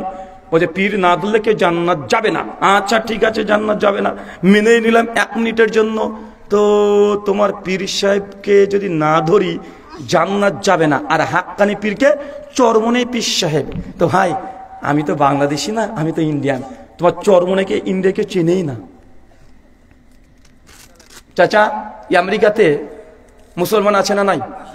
ইউকে, ইউরোপ কান্ট্রিগুলোতে, চীন, নেপাল, ভুটান, এগুলোতে, সৌদি, কুয়েত, কাতার, বাহরাইন, তোমার পীর সাহেব তো ঠিক মতো আরবিও পড়তে পারে না। তো কুয়েত, দুবাই, কাতার, এরা নাম জানে তোমার পীর সাহেবের? কথা বলেন, নাম জানে? চর্ম নয়, চ, মানে প্রথম বাংলা তক্ষর কি লাগে? চ। আরে সৌদি, দুবাই, কুয়েত, কাতার, বাহরাইন, মিডল ইস্ট, ইউরোপ কান্ট্রিগুলো, এইসব জায়গাতে, বিশেষ করে মিডল ইস্টে, সৌদি, কুয়েত, কাতার, বাহরাইনে ভাষা কি? আরবি। তো চর্ম নাই, তো চর্মনে লিখতে হলে চ অক্ষর লাগে। আরবি বর্ণমাতে চ অক্ষর আছে? আছে। কথা বলেন। তো আপনার পীরকে তো চিনেই না, আপনি বলেন হাক্কানি পীর। তো জান্নাতকে আপনার বাপের নাকি? শুধু বাংলাদেশের জান্নাত যাবেন? আমি ইন্ডিয়াতে জন্মেছি, আমি তো চরমনেকে পাই না, কেউ পায় না। বাংলাদেশে মুসলমান কত আছেন? মাত্র 15 কোটি। যদি সংখ্যা গরিষ্ঠ, ইন্ডিয়াতে মুসলমান আছে 37 কোটি। কত কোটি? 140 কোটি টোটাল মানুষ মুসলমানের সংখ্যা লঘু সেখানে, তারপরে 37 কোটি। তো তুমি বাংলাদেশের জন্য একটা হাক্কানি পীর সাহেবকে সিলি মেরে দিলে, তো 37 কোটি মুসলমান ভারতে কি করবে? পাসপোর্ট করে এসে তোমাকে মানে বাইত করতে আসবে নাকি? তুমি যাই বলো, তুমি তাহলে ভাবতে হবে চরমনে পীর সাহেবের বিরুদ্ধে বললাম। জি না, চরমনাই হোক, এনাদপুরি, জৌনপুরি, রাজারবাগি, ফুলতলি, দেওয়ানবাগি, আটটসি, সারসিনা, মাঝভান্ডারি, বাংলাদেশে আছে না নাই? তোমার পীর সাহেব এতগুলো আছে, কিন্তু সবগুলো made in Bangladesh. Made in কি? একটা ইন্ডিয়াতে চেনে না। তোমার এই পীরের যতগুলো বায়াত তোমরা করাচ্ছ, একটাও চীনে চলে যাও, ও তো ভাষায় বুঝে না, চুংচাং চুংচাং করবে ও। হ্যাঁ, তুমি পীর, তোমার পীর এত বড় বুজুর্গ। আমি এখানে দুটো ভাষা বলবো, একটা তেলুগু ভাষা বলবো আর একটা হিব্রু ভাষা বলবো। যত পীর আছে একটু কারামত দেখে আমি এই দুটো কোটেশন করবো, ওটা বাংলাটা করে দিতে বলো তো, পারবে? কথা বলেন। বলছে তুমি আমার পীর সাহেবের বিরুদ্ধে এত কথা বলছো, তুমি জানো আমার পীরের কত কারামত? তো কি কারামত বাবা? বলছে আমার পীর সাহেব একদিন ওয়াজ করে রাত্রিবেলাতে ফিরছিল, একদম ভোলা নদী, পদ্মা নদীকে পার করার জন্য। গভীর রাত্রিতে ওয়াজ শেষ হয়েছে, প্রায় রাত্রি 2টা তখন বাজে। হঠাৎ করে ঝড় বৃষ্টি আকাশে শুরু হয়ে গেছে, চতুর্দিকে ভয়ঙ্কর পরিস্থিতি, শিয়াল গর্জন দিয়ে ডাকছে, ভীতিকর অবস্থা। আমার পীর সাহেব তখন আমি সঙ্গে আছে, মুরিদ, এ তো মুরিদ না, এ বলদ, দুজন একসঙ্গে আছি। তারপর দেখছি মাঝখানে নদী আছে, কিন্তু মাঝিও নাই, নৌকাও নাই। এখন বলছে মুরিদ, বলছে মানে জীবনীতে লিখছে পীর সাহেব, আমি তো ভয় খেয়ে গেলাম, কি করে এই নদী পার করব। তখন মুরিদ বলছে, আমার পীর সাহেব তখন বললাম, বাবা তোর বগলে যে জায়নামাজটা আছে আমাকে একটু দিবি? আমি বগল থেকে বের করে জায়নামাজটা দিয়ে দিলাম। পীর সাহেব এইভাবে পেতে দিল, আমাকে বললো তুই একটু চোখটা বন্ধ কর আর তুই আমার নাম ধরে জিকির কর। উনি পেতে দিয়ে পীর সাহেবের নাম জিকির করছে। পীর সাহেব ও দুজন একসঙ্গে জায়নামাজে উঠেছে, চোখ বন্ধ করেছে, একদম জায়নামাজ সহ পীর আর তার মুরিদ মানে বলো দুজনকে নিয়ে উঠতে উঠতে উঠতে উঠতে উঠতে নদী পার, মানে একদম আলিফ লাইলা। বুঝতে পারলেন না মনে হয়? ভাই এরকম আওয়াজ আছে না নাই? কথা বলেন। পীরের নাম বলবো নাকি? কোন বক্তা বলেছে নাম বলে দেবো নাকি? কেন বেগুনের জিকির শোনেন নাই? পীরের নামে বেগুন জিকির করছিল, বাঘ এসে প্রণাম করছিল, শোনেন নাই? কারা? জাস্ট নাম বললাম না, তখন বলবেন যে আপনি ভারত থেকে এসে ফিতনা পাকাচ্ছেন। নাম বললাম না, আপনারা শুনেছেন। এখন ইউটিউবে লিখেন, এখন মানুষকে ধুলো দিয়ে বক্তব্য দেওয়ার যুগ নাই। এখন ইউটিউব দামাত বারকাতুম আলিয়া আছে, আর ফেসবুক হাফেজাহুল্লাহ। একটু যদি ঘাটাঘাটি করেন সব পেয়ে যাবেন, কি যাবেন না? সব পাবেন। এখন মানুষকে ধোকা দেওয়ার বক্তব্য নাই। আমি তখন মনে মনে ভাবি, এরকম যদি তোমার পীরের এতই যদি কারামত হয়, উঠতে উঠতে আলিফলাল স্টাইলে চলে যায়, মানে আগেকার পীরদের যত জীবনী পড়বেন, খাজা মঈনুদ্দিন জীবনী, খাজা মঈনুদ্দিন চিশতির বলে জীবনী পড়েন, তার জীবনী তো আছে। পীর সাহেব নাকি একবার উড়ে চলে গেছিল। আব্দুল কাদের জিলানী রাহিমাহুল্লাহর গুনাত তালেবিনে কিছু মুজিজা বর্ণনা করেছে, কারামত। উনিও নাকি একবার উড়ে উড়ে চলে গেছিল। মানে আগেকার পীর মানে শুধু আকাশে উঠতে পারতো। কথা বুঝতে পারলেন না? কেন বলেন তো? পীর মানে আকাশে উঠতো আগে। তো এখনো তো বাংলাদেশে কয়েক লাখ পীর আছে, বেটা উড়ে দেখা। এখন উড়ে দেখা কেউ পারে না রে ভাই। আমি বলেছি পীর সাহেব আপনাকে উড়ে দেখাতে হবে না, আমি চাই না আপনি উড়ে দেখাতে। শুধু আমি এতটুকু চাই যে ঢাকা বিমানবন্দরে উঠবেন, রাজশাহীতে আসার জন্য যখন বিমানটা ছেড়ে দিবে, 3000 কিলোমিটার উপরে যখন বিমান চলবে, ওই বিমান থেকে আপনাকে নিচে ফেলে দিব, একটু ল্যান্ড করে দেখান রাজশাহীতে। পারবে? ওনাকে উড়তে হবে না, মানে ঢাকা টু রাজশাহী কোটা উড়ে যেতে হবে না। ওকে বিমান ভাড়াটাও আমি দেবো, বিমানেও চাপো, নো টেনশন, খাওয়া দাওয়া সব দিয়ে দেবো, বিমানের গেট খুলে চলন্ত অবস্থায় ধাক্কা দিয়ে ফেলে দেবো, আর তোমাকে রাজশাহীতে এসে ল্যান্ড করতে হবে এয়ারপোর্টে। করে দেখি তোমার কত মানে কারামত আছে। ল্যান্ড ঠিকই করবে তো রাজশাহীতে না, ওপরে। কোথায় করবে? একদম ওপরে। আমি এই জন্য ভেবেছি যে দেখি মানে পীর সাহেবের আগেকার জীবনী যত পড়া যায়, আমার গাইতে মানে নাহলে 20 খানার উপরে বই আছে, কেউ যদি প্রমাণ চান প্রমাণ দিয়ে যাবো, সমস্যা নেই। মানে শুধু আকাশে উড়ার ঘটনা এত বেশি কেন? আকাশে ওড়া, আকাশে ওড়া, মানে আগে তো জাহাজটা ছিল না। কথা বুঝতে পারছেন না? তো মানুষের শখ যেটা নাই সেটা করার। ভাই অনেক মানুষের জন্য আমি একটু উঠতে পারতাম, তো এখন এই কারামত গুলো দেখে মানুষকে ধোকা দেয়া, অন্য কিছু না। কিন্তু এখন পারে না কেন রে ভাই? এত দূরে করার দরকার নেই, আকাশ থেকে ফেলতেও চায় না, পীর সাহেব যদি আকাশেই চলে যায় তাহলে বিপদ আছে। আমি বলেছিলাম যে আমার ছেলের বয়স হয়েছে 2 বছর, এখনো খতনা মানে মুসলমানি দিই নাই, আমার ছেলেটার খতনা একটু করে দিক না, একটু কারামত দিকে রক্ত যেন না বের হয়, যা করবে করবে রক্ত যেন বের না হয়, একটু করে দাও। কিন্তু আজ পর্যন্ত কেউই করতে পারে না। বা আছে কথা বলেন, কষ্ট লাগছে, খারাপ লাগছে আপনার? ভাইজান, কারামত কতদিন ছিল জানেন? যতদিন ক্যামেরাগুলো আবিষ্কার হয়েছিল না, ভিডিও ক্যামেরা, ততদিন পীরদের কারামত ছিল। এটা যে বাস্তব কথা।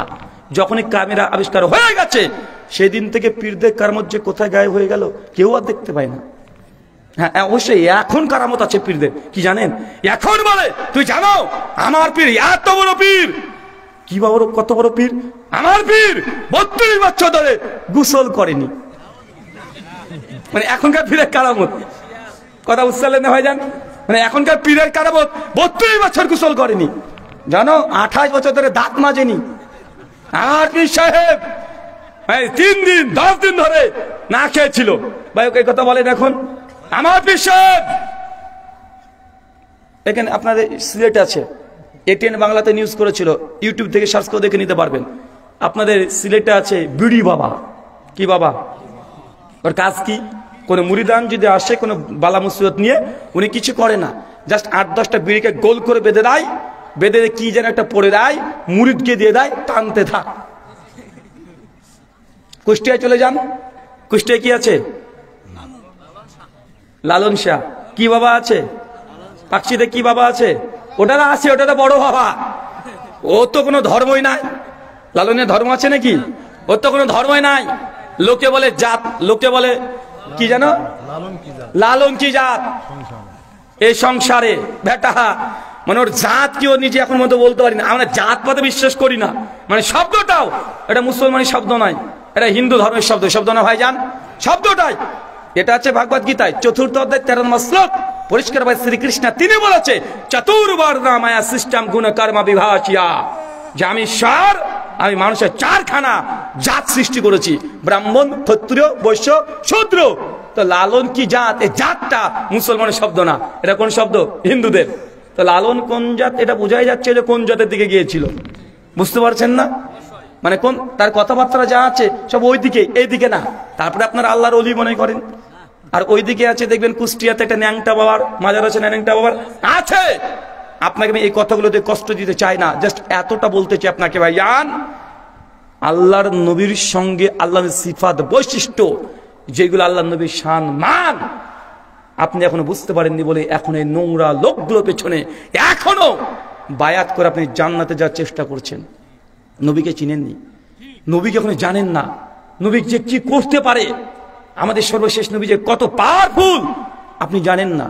সুনান আবু দাউদ খুলেন 2318 নম্বর হাদিস। আল্লাহ নবী জুমার খুতবা দিতেন প্রথমত মসজিদের মধ্যে, সে যে মিম্বার ছিল না, মিম্বার বোঝেন না? মিম্বার এদের 3টি ধাপের মিম্বার, এটা ছিল না। আল্লাহ নবী একটা খেজুর গাছের উপরে দাঁড়িয়ে, ওই শাখার উপরে দাঁড়িয়ে তিনি খুতবা দিতেন। হঠাৎ করে একজন নারী সাহাবী এসে বলছে, রাসূলুল্লাহ আপনার জন্য একটা কাঠের আমি মিম্বার তৈরি করেছি, আপনি যদি হাত দিয়ে এটা নেন আর তারপর যদি খুতবা দেন তাহলে আমার খুব ভালো লাগবে। আল্লাহ নবী মেয়েটিকে বলছে আচ্ছা ঠিক আছে তুমি দিয়ে দিও। মেয়েটা যখনই এই জন্য ওই যে মিম্বার দিয়ে দিয়েছে, আল্লাহ নবী উঠে তিনি খুতবা দিতে শুরু করেছেন। আর ওই গাছ, যে গাছে এতদিন পর্যন্ত আল্লাহ নবী কি করেছেন? খুতবা দিয়েছেন, গাছ হাউ মাউ করে কাঁদছে, গাছ কাঁদতে শুরু করেছে। আল্লাহ জড়িয়ে ধরেছে গাছকে, গাছ তারপরে শান্ত হয়েছে। এটা জড় পদার্থ, নবীকে চেনে, নবীকে জানে, কিন্তু আপনি নবীকে ভালোবাসি বলে নবী সুন্নাত পালন না করে মূলত আপনারা পীরের সুন্নাত পালন করেন।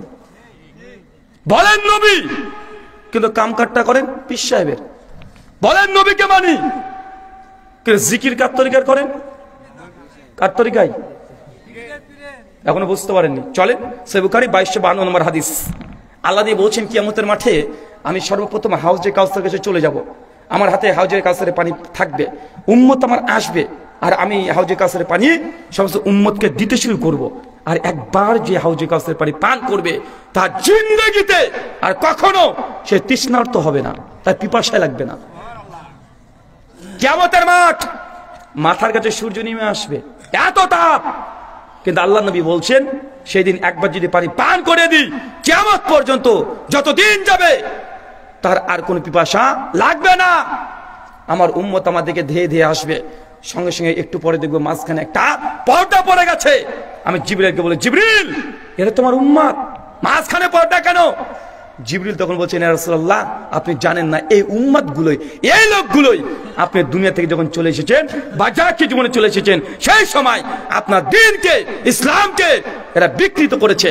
আল্লাহ চট করে জবাব দিয়ে তখন বলবেন, সুহুকান সুহুকান লিমান গয়রি বাদি দুরহা, হতভাগা আজকে যারা আমি দুনিয়া থেকে আসার পরে আমার দ্বীনকে পরিবর্তন করেছিলি। আল্লাহ নবী কাকে তাড়বে? কথা বলেন, কাকে তাড়বে? তার উম্মতকে তাড়ছে। কোথায়? দুনিয়াতে নয়, কিয়ামতের মাঠে। একটু আগে বুখারী হাদিস দেখিয়েছি আপনাকে, নবী উম্মতের জন্য কান্না করছে, জান্নাতে নিয়ে যাবে এই জন্য, শাফাত করবে এই জন্য, সুপারিশ করে জান্নাতে নিয়ে যাবে এই জন্য নবী কান্না করছেন।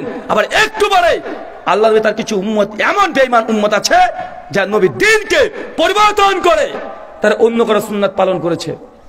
আছে না? নাই? কথা বলেন চাচা, দেখবেন, চলেন দেখাচ্ছি আপনাকে, কয়েকটা উদাহরণ না দিলে নাই। সুনান তিরমিজি হাদিস 2428, আল্লাহ নবী বলছেন, আফজালু যিকরি লা ইলাহা ইল্লাল্লাহ।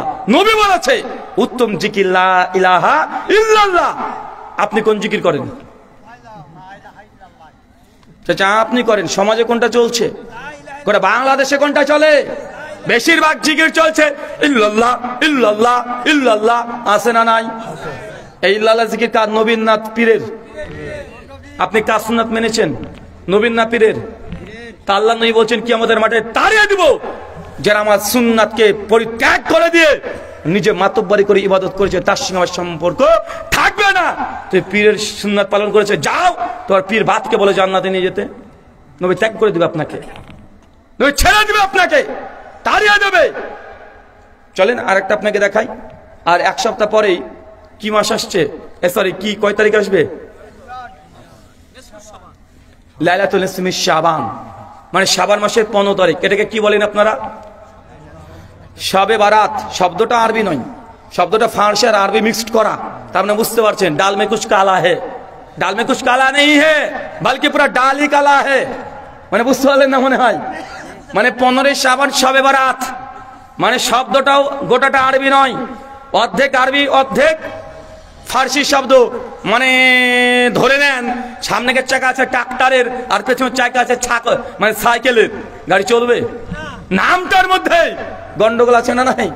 কিন্তু বাঙালি ভাবছে বাপরে সবে বরাত বিশাল ব্যাপার, মানে কি না কি, অথচ আল্লাহ নবী থেকে শবে বরাত যে পালন করেছে এমন কিচ্ছু প্রমাণিত নয়। চলেন সংক্ষিপ্ত আপনাকে বলে দিই। শবে বরাত এটাকে আরবিতে বলে লাইলাতুল নিসফি শাবান। কি বলা হয়? শাবান মাসের মধ্য যে রজনী, এই রাত্রি প্রসঙ্গে। জি, হাদিস কিছু আছে, হাদিস নাই তা নয়, মনে রাখবেন। আমাদের অনেকের সমস্যা কি জানেন? আরে ভাই হাদিস তো আছে। হ্যাঁ হাদিস অবশ্যই আছে। কোথায় আছে? সুনান ইবনু মাজাতে আছে, হাদিস নাম্বার 1392-94 হাদিস। একদম আব্দুল ইবনে আব্বাস থেকে আমার যেন আয়েশা থেকে হাদিস বর্ণনা আছে। আল্লামা শেখ নাসিরউদ্দিন আলবানী রাহিমাহুল্লাহ তার সিলসিলা হাদিসে সহিহা হাদিস নাম্বার 1180-তে 8 খানায়, একটা দুইটা নয়, আলবানী রাহিমাহুল্লাহ 8 খানা হাদিস নিয়ে এসেছে শহীদের পক্ষে। কার পক্ষে কথা বলেন? কার পক্ষে বলেন? শবে বরাত পালন করার পক্ষে একটা দুইটা নয়, 8 খানা হাদিস নিয়ে এসেছে শেখ আলবানীর সঙ্গে তার সিলসিলা সহিহার মধ্যে। এখন আমাদের বাঙালি কিছু ভাইরা তারা প্রচার করে বলছে, দেখো আহলে হাদিসদের আলিমরাও শবে বরাতের হাদিসকে সহি বলেছে। ভাই এরকম প্রচার করছে না? করছে তো। আমি বলেছি ভাইজান, শেখ আলবানী যে হাদিসগুলোকে সহি বলেছে, চ্যালেঞ্জ থাকলো, আমি এই চ্যালেঞ্জ আজকের নয়, আজকে 3 বছর আগে চ্যালেঞ্জ করে দেখিয়ে, মানে চ্যালেঞ্জ করা আছে আমার, যদি কেউ পারে শেখ আলবানী যে হাদিসগুলোকে 8টা হাদিসকে সহি বলেছে আর 2টো মুতাবাত্তির 10টা হাদিসকে শওয়াত কেন্দ্রিক সহি বলেছে, ওই হাদিসে শওয়াতের রাত্রিতে নামাজ পড়তে হবে, দিনে সিয়াম রোজা পালন করতে হবে, একটা হাদিস দেখাও, ইনশাআল্লাহ কিয়ামত চলে আসবে, দেখা থেকেও পারবে না। আমি আছি এখন 1 ঘন্টা, আপনি খুঁজে নিয়ে আসেন, যান যান নিয়ে আসেন, খুঁজে নিয়ে আসেন, এখন আছে 1 ঘন্টা, পারবেন না। কিন্তু সমাজে আসে না নাই? 100 রাকাত নামাজ পড়তে হবে, দিনে সিয়াম পালন করতে হবে, সহি তো দূরের কথা, জয়ীফ হাদিসও নাই। হ্যাঁ আলবানী যে হাদিসগুলোকে আছে কি বলেছে ওখানে মুআয বিন জাবাল, আমাদের আয়েশা রাদিয়াল্লাহু আনহা, আব্দুল ইবনে আব্বাস, আবু মুসা আশআরী এবং মাখুলের সূত্রে টোটাল 8টা হাদিস পাওয়া যায়। আল্লাহ নবী শুধু এতটা বলছেন, যে শাবান মাসের 15 তারিখে আল্লাহ সুবহানাহু ওয়া তাআলা শেষ আসমানে নেমে আসেন, আসার পরে দুনিয়াতে যত মানুষ আছে সবাইকে ক্ষমা করে দেন। শুধু দুই কোয়ালিটির মানুষকে ক্ষমা করে না, এক মুশরিক, দুই মুশরিক মানে যে শিরক করে, দুই যারা বিভিন্ন শব্দের পরিবর্তন হয়েছে, কথা এসেছে যারা হিংসুক, যারা হিংসা করে বেশি, কথা বুঝতে পারলেন? কয় শ্রেণীর মানুষকে আল্লাহ ক্ষমা করেন না? এক যে মুশরিক, যারা শিরক করে, দুই যারা হিংসুক প্রকৃতির মানুষ, এদেরকে ব্যতীত আল্লাহ সবাইকে ক্ষমা করে দেয়। এখন বলেন তো হিন্দুকে ক্ষমা করবে?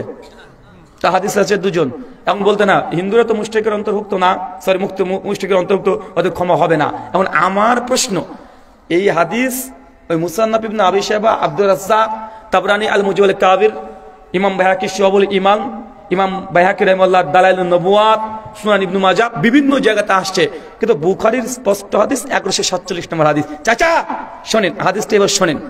আপনি 15 তারিখের অপেক্ষায় বসে আছেন, আল্লাহ নবী বলছেন আল্লাহ প্রত্যেক দিন, কোন দিন? প্রত্যেক দিন আল্লাহ নবী শেষ রাত্রিতে প্রথম আসমানে আসে।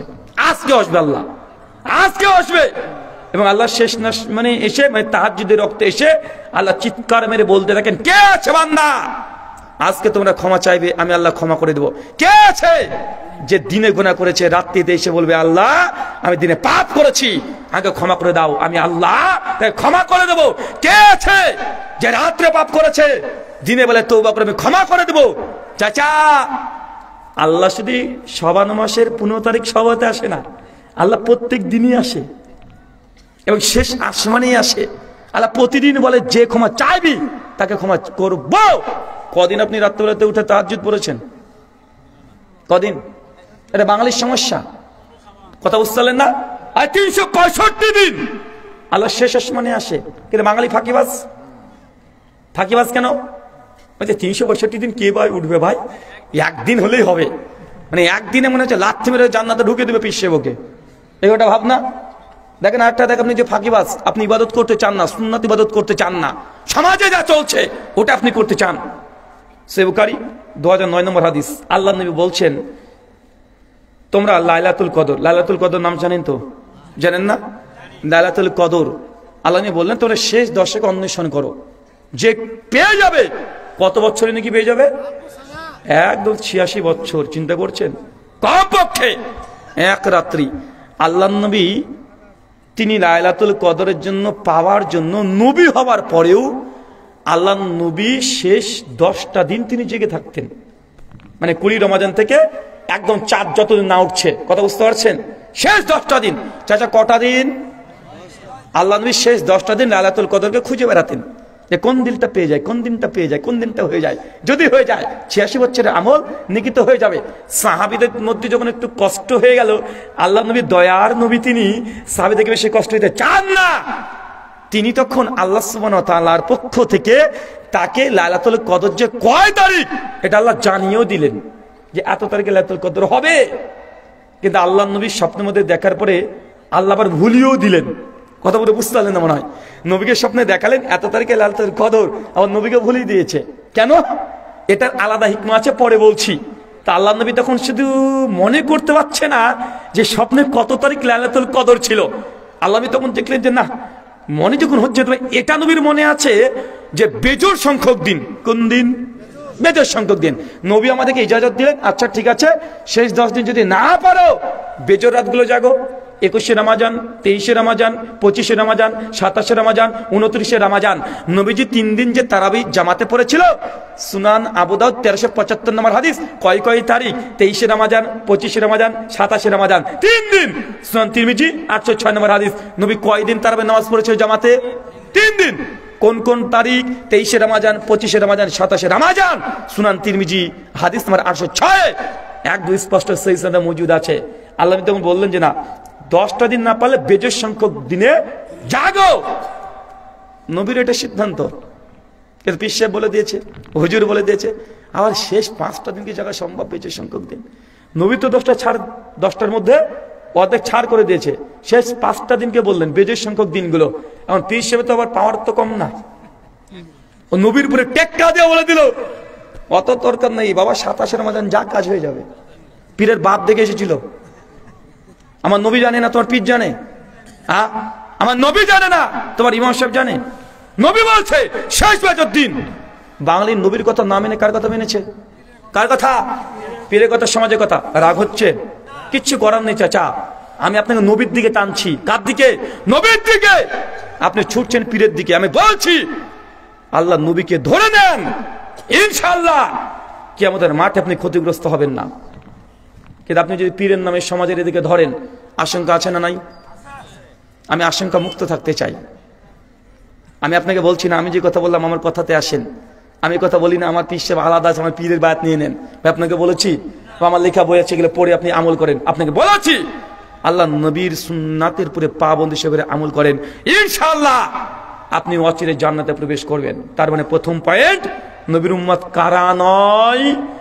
যারা নবীর যে দিন ইসলাম নিয়ে এসেছে, ইসলামের মধ্যে নবীর সুন্নাতকে বাদ দিয়ে নতুন নতুন ইবাদত তৈরি করেছে, এরা নবীর উম্মত হিসেবে কিয়ামতের মাঠে উঠতে পারবে। চল আরেকটা আপনাকে বোঝাই। আল্লাহ নবীর হাদিস, সহিহ বুখারী কিতাবুন নিকাহ হাদিস না 5063। আল্লাহ নবীর স্ত্রী, হাদিসে কোন স্ত্রী নামটা উল্লেখ আসেনি। ইমাম হাজার আসকালানী ফাতুল বারীর মধ্যে বলছেন সম্ভবত আম্মা আয়েশা রাদিয়াল্লাহু আনহা তিনি হবেন। তা আম্মা জান আয়েশা রাদিয়াল্লাহু আনহার কাছে 3 জন সাহাবী এসেছে। চাচা কয়জন? 3 জন। এসে আল্লাহ নবীর স্ত্রীকে বলছেন যে আম্মা জান, আমাদের নবী রাত্রিতে কি কি আমল করতেন একটু বলেন তো। আল্লাহ নবীর স্ত্রী, আমি আম্মা জান কেন বলছি? নবীদের স্ত্রী মুমিনদের কি? উম্মাহাতুল মুমিনিন, সূরা আহজাব আয়াত 6, মুমিনদের মা। আম্মা জান তখন বলছেন, অ্যানসার করছেন সাহাবীদেরকে যে তোমাদের নবী রাত্রিবেলাতে এই এই এই এই আমলগুলো করতেন। সাহাবী 3 জন শুনে অবাক। 3 জন বলছে কোথায় আল্লাহ নবী, কোথায় আমরা? তিনি তো নবী, তিনি আমল না করলেও জান্নাতে চলে যাবে। জান্নাতে যাবে মানে জান্নাতে যতক্ষণ পর্যন্ত আল্লাহ নবী প্রবেশ না করছে, জান্নাতের 8টা দরজার একটা দরজা খোলা হবে না। সুনান তিরমিজির হাদিস। কথা কি বুঝতে পারলেন? সামনে যে কোথায় নবী আর কোথায় আমরা? তো নবী আমল যদি নাও করে তবুও তো সেই জান্নাত। আমাদের এই কয়টা আমল করলে চলবে না। একজন চট করে দাঁড়িয়ে বলছে নবী সাহাবী যে আমি সারা রাত্রি তাহাজ্জুদের নামাজ পড়বো। চাচা কি পড়বে? তাহাজ্জুদের নামাজ। আর একজন বলছে তুমি তাহাজ্জুদের নামাজ পড়বে, আমি সারা রাত্রি। তুমি তাহাজ্জুদ পড়ো, আমি সারা দিন সারা জীবন রোজা পালন করবো, সিয়াম, রোজা কখনো ছাড়বো না। আরেকজন বলছে সবই চলে গেল, এখন আমি কি আছি? ও তখন বলছে যে যাও, আমি জিন্দেগিতে বিয়েই করবো না। একদম বাউল ফকির, মানে বিয়ে করবো না, জীবন চিল্লা দিয়ে দেবো। আমাদের সমাজে আছেন 1 চিল্লা 2 চিল্লা 3 চিল্লা। এই সাহাবী বলছে জীবন চিল্লা দিয়ে দেবো, যা। মানে বিয়ে শাদী করবো না, বিয়ে করলে স্ত্রী কন্যা পুত্র সন্তান হয়ে যাবে, তাকে সময় দিতে হবে, জিকির আজকার কোরআন তাফসীর এগুলো করতে পারবো না, ওর চাইতে ভালো বিয়ে করবো না, আমি আল্লাহর দ্বীনের কাছে বেরিয়ে যাব। আল্লাহ নবীর আল্লাহ নবীর স্ত্রী মানে আম্মা জানের সামনে 3 জন সাহাবী এই মন্তব্য করেছে, দিয়ে তারা চলে গেছে। আল্লাহ নবী যখন বাড়িতে আসেন সঙ্গে সঙ্গে বলছেন আপনার 3 জন সাহাবী এসে এই কথা বলেছে। নবী শুনে তো অবাক, বলে কি? কিছু সাহাবীকে দিয়ে তাদেরকে ডেকে পাঠিয়েছেন, সামনে এসেছে। নবী বলছে তোমরা কি তারা? জি। আল্লাহ নবী আমরাই তারা। তোমরা কি কথা বলেছো? জি নবী আমি বলেছি। এরপরে সঙ্গে সঙ্গে আল্লাহ নবী বলছেন আল্লাযী নাফসি বিয়াদি মুহাম্মদ, সেই সত্তার কসম যার হাতে নবী আমার প্রাণ আছে। নবী কসম করে বলছে যার হাতে আমার প্রাণ আছে। শোনো, আমি বিয়েও করেছি, স্ত্রীকে সময়ও দিই, রাত্রে তাহাজ্জুদ পড়ি, আবার ঘুমিয়েও থাকি, দিনে রোজা রাখি, মাঝে মধ্যে রোজাকে ছেড়েও দিই। ফামান রাগিবান সুন্নতি ফালাইসা মিন্নি। শোনো, যারা আমার সুন্নাতের পরিপন্থী আমল করবে তারা আমার উম্মত না। চাচা বলেন তো 3 জন সাহাবী ভালো কাজ করতে চেয়েছে না খারাপ? কি করতে চেয়েছে? একজন সারা রাত তাহাজ্জুদ পড়বে, একজন সারা জীবন রোজা পালন করবে, একজন বিয়ে করবে না, আল্লাহ রাস্তায় জীবন চিল্লা দিয়ে দিবে। 3টে কাজ ভালো না খারাপ? তা আল্লাহ নবী বলছে কেউ যদি সারা রাত তাহাজ্জুদ পড়ে সে আমার উম্মতি না, কেউ যদি সারা জীবন রোজা রাখে সে আমার উম্মতি না, কেউ যদি সামর্থ্য আছে বিয়ে করে নাই জীবন চিল্লা দিয়ে দিয়েছে, আল্লাহ নবী বলছে সে আমার উম্মত না। সমস্যা কোথায়? কেন সমস্যা কি? কথা মানে বুঝতে পারলেন? আমার কথা বুঝতে পারছেন? কথা বুঝতে পেরেছেন? আমি আমার আলোচনাতে আগে বলেছি আপনার আলোচনার এমন কিছু নেই যে আপনারা জানেন না। 5 ওয়াক্ত নামাজ পড়তে হবে, রমজানে 30 রোজা রাখতে হবে, কোনটা হালাল কোনটা হারাম সব জানেন। জানা আছে না নাই? আছে।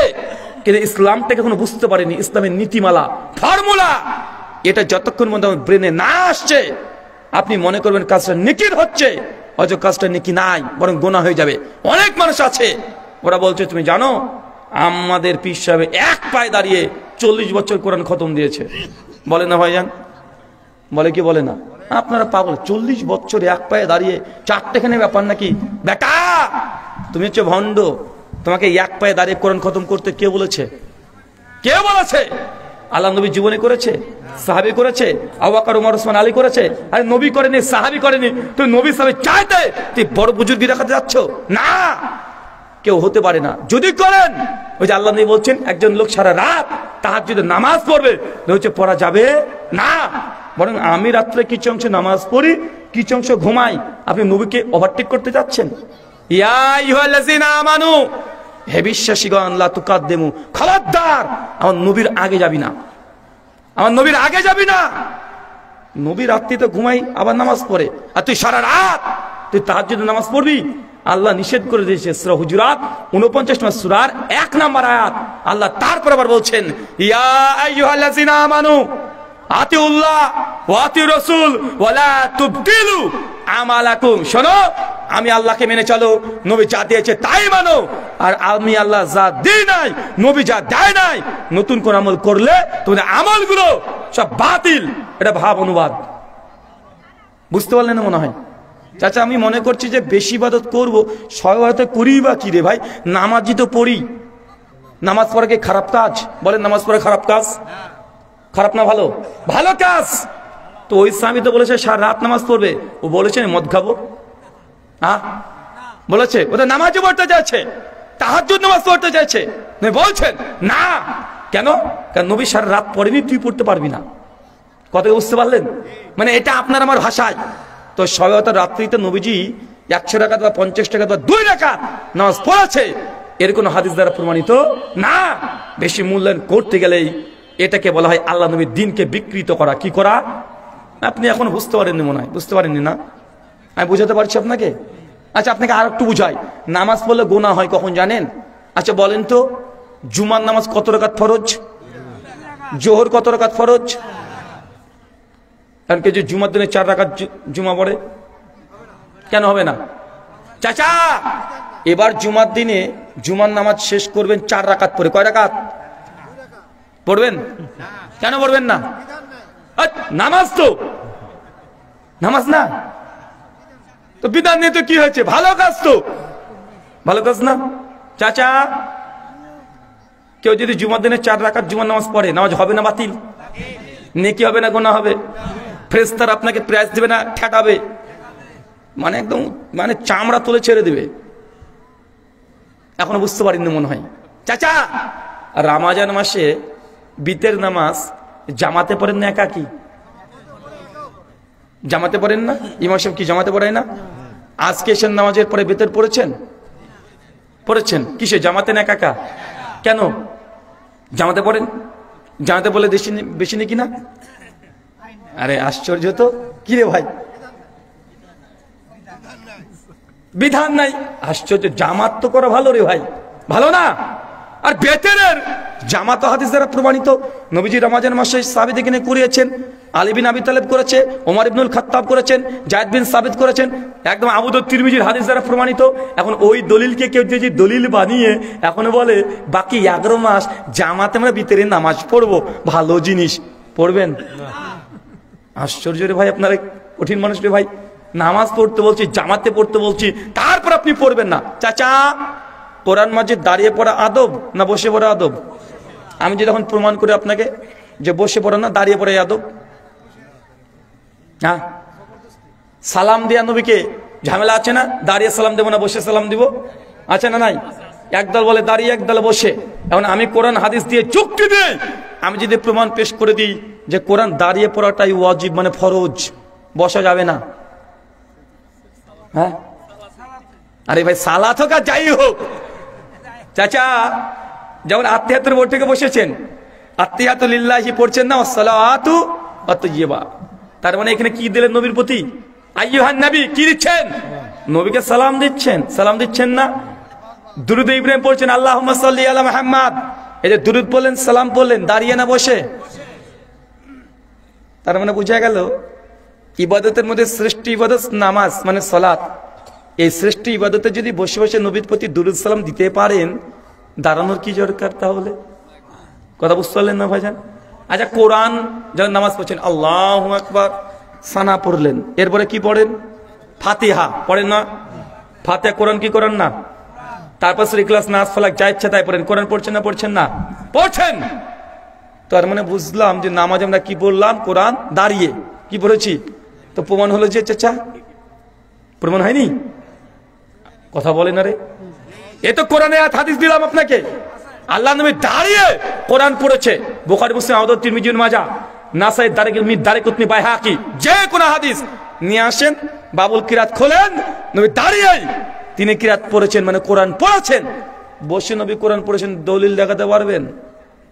যেমন আমি যদি এই চ্যালেঞ্জ করে দিয়ে চলে যাই, কারো ক্ষমতা নাই এই আমার এই যুক্তি দলিলকে খণ্ডন করা, কিন্তু আমি যে যুক্তি দলিল পেশ করাছি আর এই ভিত্তি করে যদি এখন বলি, অতএব ইহা থেকে প্রমাণিত হয় কোরআন পড়ার সময় দাঁড়িয়ে যেতে হবে। ঠিক হবে না ভুল? কিন্তু দলিল আছে না নাই? আছে না ভাইজান? তার মানে এতটুকু বুঝতে পারলেন আপনারা যে না, প্রেক্ষাপট অনুযায়ী এগুলোকে পরিবর্তন হয়। তাই চাচা, ফরজ নামাজে পড়ে নবীজি আমার হাত তুলে সবাই মিলে দোয়া করেনি। নবী দোয়া করেছেন হাত তুলে, ফরজ নামাজের পরে করেনি। কথা বুঝতে পারলেন না? নবীজি অন্য ক্ষেত্রে, অন্য নামাজে যেমন বৃষ্টি প্রার্থনা নামাজের পরে তিনি হাত তুলে দোয়া করেছেন, কিন্তু ফরজ নামাজের পরে করেনি। কিন্তু আপনি বলছেন, দেখো বাবা, আল্লাহর কাছে তো চাইছি, দুই হাত তুলে চাইছি, পা তো আর তুলিনি। হ্যাঁ, অনেক যুক্তি দেখাচ্ছে না ভাইজান? আরে দোয়া নয় মানে, দোয়ার আদব হচ্ছে হাত তোলা। হাত না তুলে দোয়া হয়? এইসব কথাগুলো বলা হয় কি হয় না? সবগুলো বলা হচ্ছে। চাচা, আমি সবই বুঝি, আমরা অস্বীকার করি না। দোয়ার আদব হচ্ছে হাত তোলা। তার মানে সব দোয়া তোমার হাত তোলা যায় না। পায়খানা ঘরে ঢোকার দোয়া আছে না নাই? এখন আদব করেন, হ্যাঁ? আদব রক্ষা করবেন না? আরে আশ্চর্য মানুষ তো আপনারা। দোয়া মানে হাত তোলা না? দোয়ার আদব কি? হাত তোলা। এখন এ দলিল বের করে যদি বলে দিই পায়খানা ঘরে ঢোকার সময়তে দুই হাত তুলে দোয়া করতে হবে, এই কথা যদি বলি ভাই, কাজ হবে? কেন? ওটা দোয়া না? পছন্দ হয় না? জামা পরার দোয়া আছে না নাই? আছে তো, আছে না ভাইজান? আছে। তার মানে এতগুলো থেকে মানে বুঝতে পারলাম যে নিজের ইচ্ছে মতো দলিল দিলে দলিল হয় না। আল্লাহ সুবহানাহু ওয়া তাআলা আমাদের বোঝার তৌফিক দান করে, সকলে বলি আমিন। তার মানে এখান থেকে একটা পয়েন্ট ক্লিয়ার, স্পষ্ট, নবী যা সুরে দিয়েছে তাই পালন করবেন। নবীজি আপনাকে উম্মত হিসেবে কিয়ামতের মাঠে স্বীকার করে, শাফাত করে জান্নাত নিয়ে যাবে। নবী যে আমল দেয়নি, যতই ভালো আমল হোক না কেন, ওই আমল করলে নবী আপনার সঙ্গে সম্পর্ক চুক্ত করে দেবে। দুই, কিছু মানুষের আলামত বলেছেন যে কোন কোন মানুষকে নবী কিয়ামতের মাঠে গ্রহণ করবে না। তার মধ্যে একটা সুনান তিরমিজি হাদিস না 2761, আল্লাহ নবী বলেছেন, যে ব্যক্তির দাড়ি চাছা, কি চাছা? এরকম মানুষ আছে নাকি? আছে? এখানে আছে? আচ্ছা, সে দাড়ি চাছা নয়, মানে দাড়ি তো চাচা যায় আর গোপটাকে মোটা রেখে দিয়েছে, মানে গালে দাড়ি নেই, এইদিকে গোপ আছে। এরকম মানুষ দেখা যায় কি যায় না? সুনান তিরমিজি 2761 নম্বর হাদিস বলছেন, লাইসা মিন্নি, সে কিয়ামতের মাঠে তার সঙ্গে সম্পর্ক রাখবো না, সে আমার দলভুক্ত না। মানে কেউ যদি মুসলমান গোপ রাখে কিন্তু দাড়ি নাই, মুসলমান থেকে নবী যা বলেছে তা উল্টো করেছে। বুখারীর 1825 নম্বর হাদিস, নবী বলেছেন যে প্রত্যেক নবীর 5টা ফিতরাত আছে। তার মধ্যে একটা কি? দাড়িটাকে বড় রাখা আর গোপটাকে একদম ছোট করে ফেলতে হবে। মানে দাড়ি রাখতে হবে বড় আর গোপ কি করতে হবে? ছোট। মুসলমান করে কি? উল্টোটা করে না। হয় যাক, দাড়ি নেই, গোপটাকে বড় রেখেছে। তো নবী তুমি সুন্নাতের বিরুদ্ধে যাবা, কিয়ামতের মাঠে নবী তোমাকে সুপারিশ করবে না, তুমি নবীর উম্মতি নয়। 3, সুনান আবু দাউদ 3130 নম্বর হাদিস, আল্লাহ নবী বলছেন, কোন মানুষ যদি মৃত ব্যক্তির সামনে, মৃত ব্যক্তি বলছেন তো আবার, মৃত ব্যক্তির সামনে যদি চিৎকার মানে কান্না করে, কি করে? কান্না করে, মাতম করে, বুক চাপড়ায়, ও বাবা গো, ও মা গো। আমাদের মায়েরা করে না? মানে কেউ যদি একবার মারা গেছে, মেয়েরা এমন ভাবে কান্নাকাটি করে, মানে সায়া টায়া ব্লাউজ যা আছে শরীরে কোথায় কাপড় আছে কোথায় নাই কিচ্ছু নাই, মানে কান্নাকাটি করছে আর বলছে আর বাপ আমার এই খেতে চেয়েছিল, বাবা তুমি কোথায় গেল, ও আব্বা তুমি এই চেয়েছিলা ওই চেয়েছিলা, আমার বাপের খাটে কে থাকবে, মানে চলছে কান্নার পর কান্না চলছে। আল্লাহ নবী বলছেন মৃত ব্যক্তির জন্য কেউ যদি এই বুক ক্রন্দন করে, বুক চাপড়ায়, মাতম করে, লাইসা মিন্না, জেনে রাখো তারা আমার উম্মত না। কথা বুঝতে পারলেন না?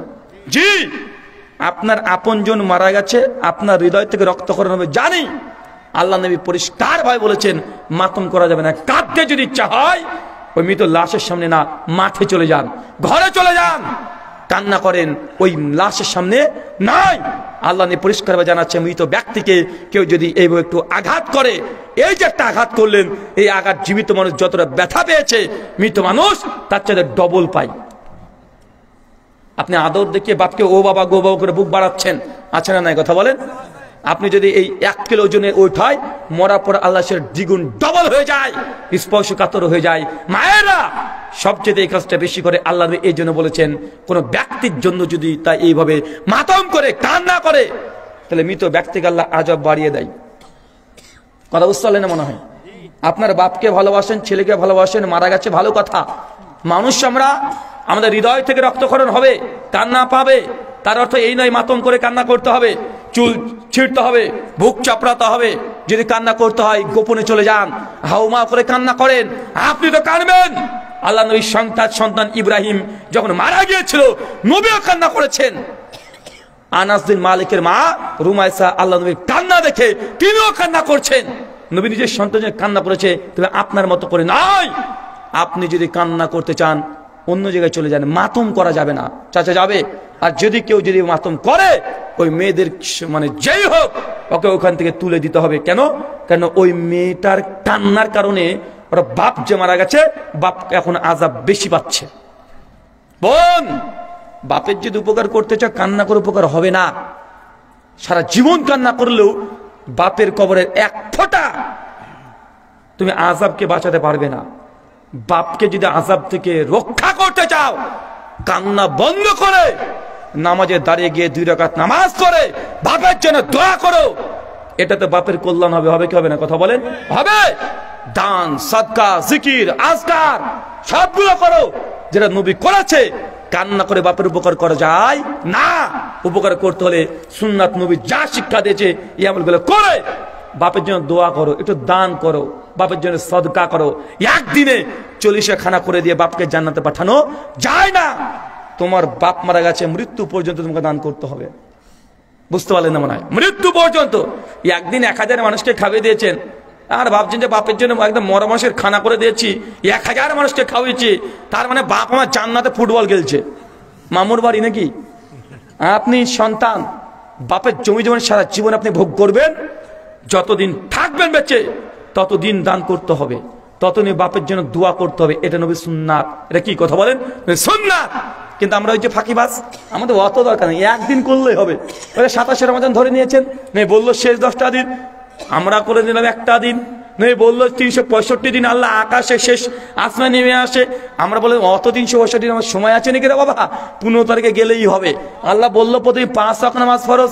মুসলিম বললো না না, 5 ওয়াক্ত মানে কাজ নাই, ব্যবসা মানে যে চাকরি আছে, দরকার নেই 5 ওয়াক্ত, জুম্মাবারে গেলেই হবে। আছে না নাই কথা বলেন? মানে এখানে একই করেছেন। আপনাকে একদম মরা পর্যন্ত আপনি আপনার বাপের জন্য দান সদকা দোয়া করার কথা। হাদিস, সেই মুসলিমের হাদিস, যে মানুষ মারা গেলে তার সমস্ত আমল বন্ধ হয়ে যায়, ইল্লা সালাসা, 3টা আমল থাকে।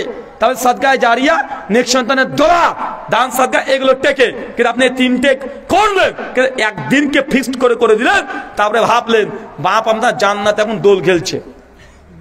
এটা ফাঁকিবাজ। এটা কি কথা বলেন? এটা ফাঁকিবাজ। মায়েদের উদ্দেশ্যে কথায় থাকলো যে কান্না নয়, বাপ মা যেন দান সাদকা দোয়া এগুলো করেন। 4 আল্লাহ নবী জানাচ্ছেন, সে মুসলিম কিতাবে ঈমানের 101 নম্বর হাদিস, মান গাশশানা ফালাইসা মিন্না। আমার উম্মতে কেউ যদি প্রতারণা করে, কি করে? কথা বলেন। প্রতারণা করে, সে আমার উম্মতের দলভুক্ত নয়। বলেন সমাজে প্রতারক আছে না নাই? বাটপার আছে না নাই? চিটিংবাজ আছে না নাই? ধোকাবাজ আছে না নাই? আছে। যে কোনো সেক্টরে যে যার সঙ্গে প্রতারণা করবেন, কিয়ামতের মাঠে এই প্রতারকদেরকে নবী উম্মত হিসেবে গ্রহণ করবে না, তাড়িয়ে দিবে, দূর হ। সুকান সুকান লিমান গায়রি বাদি, আমার দিনকে তোমরা বিকৃত করেছে, যা, আজকে তোদের সাথে কোনো সম্পর্ক নাই। চাচা প্রতারণা আপনি করেন না? এই যে আপনাদের বগুড়াতে দেখবেন, বগুড়াতে, আমি তো ইন্ডিয়ান, খুব বেশি বাংলাদেশে যখন যাওয়া আসা করি বগুড়াতে প্রায় যেতে হয়। বগুড়ার দই একদম ফেমাস নাই বাংলাদেশে। তো বগুড়ার দইগুলোতে দেখবেন দোকানগুলো আছে খুব চমৎকার করে সাজানো থাকে, আর দইয়ের দোকানে দেখবেন এই হলুদ হলুদ বাল্ব দেওয়া আছে। কেন রে ভাই? যুগ এখন সাদা বাল্ব, তুই হলুদ দিলি কেন? কেন জানেন? ওই যে দইয়ের কালারটাকে এত গোল্ডেন করে দেবে। কথা মনে বুঝতে পারলেন না? প্রতারণা, মানুষকে ধোঁকা দেওয়া। চাচা ফলের দোকানে দেখেন, যেখানে আঙ্গুর আছে ওখানে সবুজ বাল্ব, যেখানে পেঁপে টেপে আছে মানে হলুদ কালার, কমলা টমলা আছে ওখানে হলুদ বাল্ব। দেখা যায় কি যায় না? মানে একটা দোকান রে বাবা, ও দোকানটা 8 ফিট হবে, 9খানা বাল্ব আছে না নাই? এটা কি করছে? উম্মতকে ধোঁকা দিচ্ছে। মানে মানে কমা জিনিসগুলোকে লাইট দিয়ে মানে এত টকবগে করে রেখে দিয়েছে, ফরমালিন মেরেই যাচ্ছে, মেরেই যাচ্ছে। নবী বলছেন, মান গাশানা ফালাইসা মিন্না, জেনে রাখো যে ধোঁকাবাজি করবে, প্রতারণা করবে, সে আমার দলভুক্ত না। আপনি এই জিনিসটা কিনলেন, আপনাকে গিয়ে বললাম যে ভাই আচ্ছা এই মোবাইলটা বিক্রি করবেন? হ্যাঁ বিক্রি করবো ভাই, নতুন মোবাইল। তো ভাই কত দাম? তো 13,700 টাকা আপনার সময় দাম হলো। আপনি বলছেন 13,700 টাকা, আমি বলছি ভাই 13,000 টাকাই দেন। আপনি বলছেন না ভাই দেখেন আল্লাহি ভাই, রাহুল ভাই, আমি 13,000 টাকাতে দিতে পারবো না। আজকে সকালবেলাতে আমি 13,000 টাকা দিয়ে মোবাইলটা কিনেছি, আপনি 200 টাকা লাভ দিয়ে মোবাইলটা নিয়ে যান।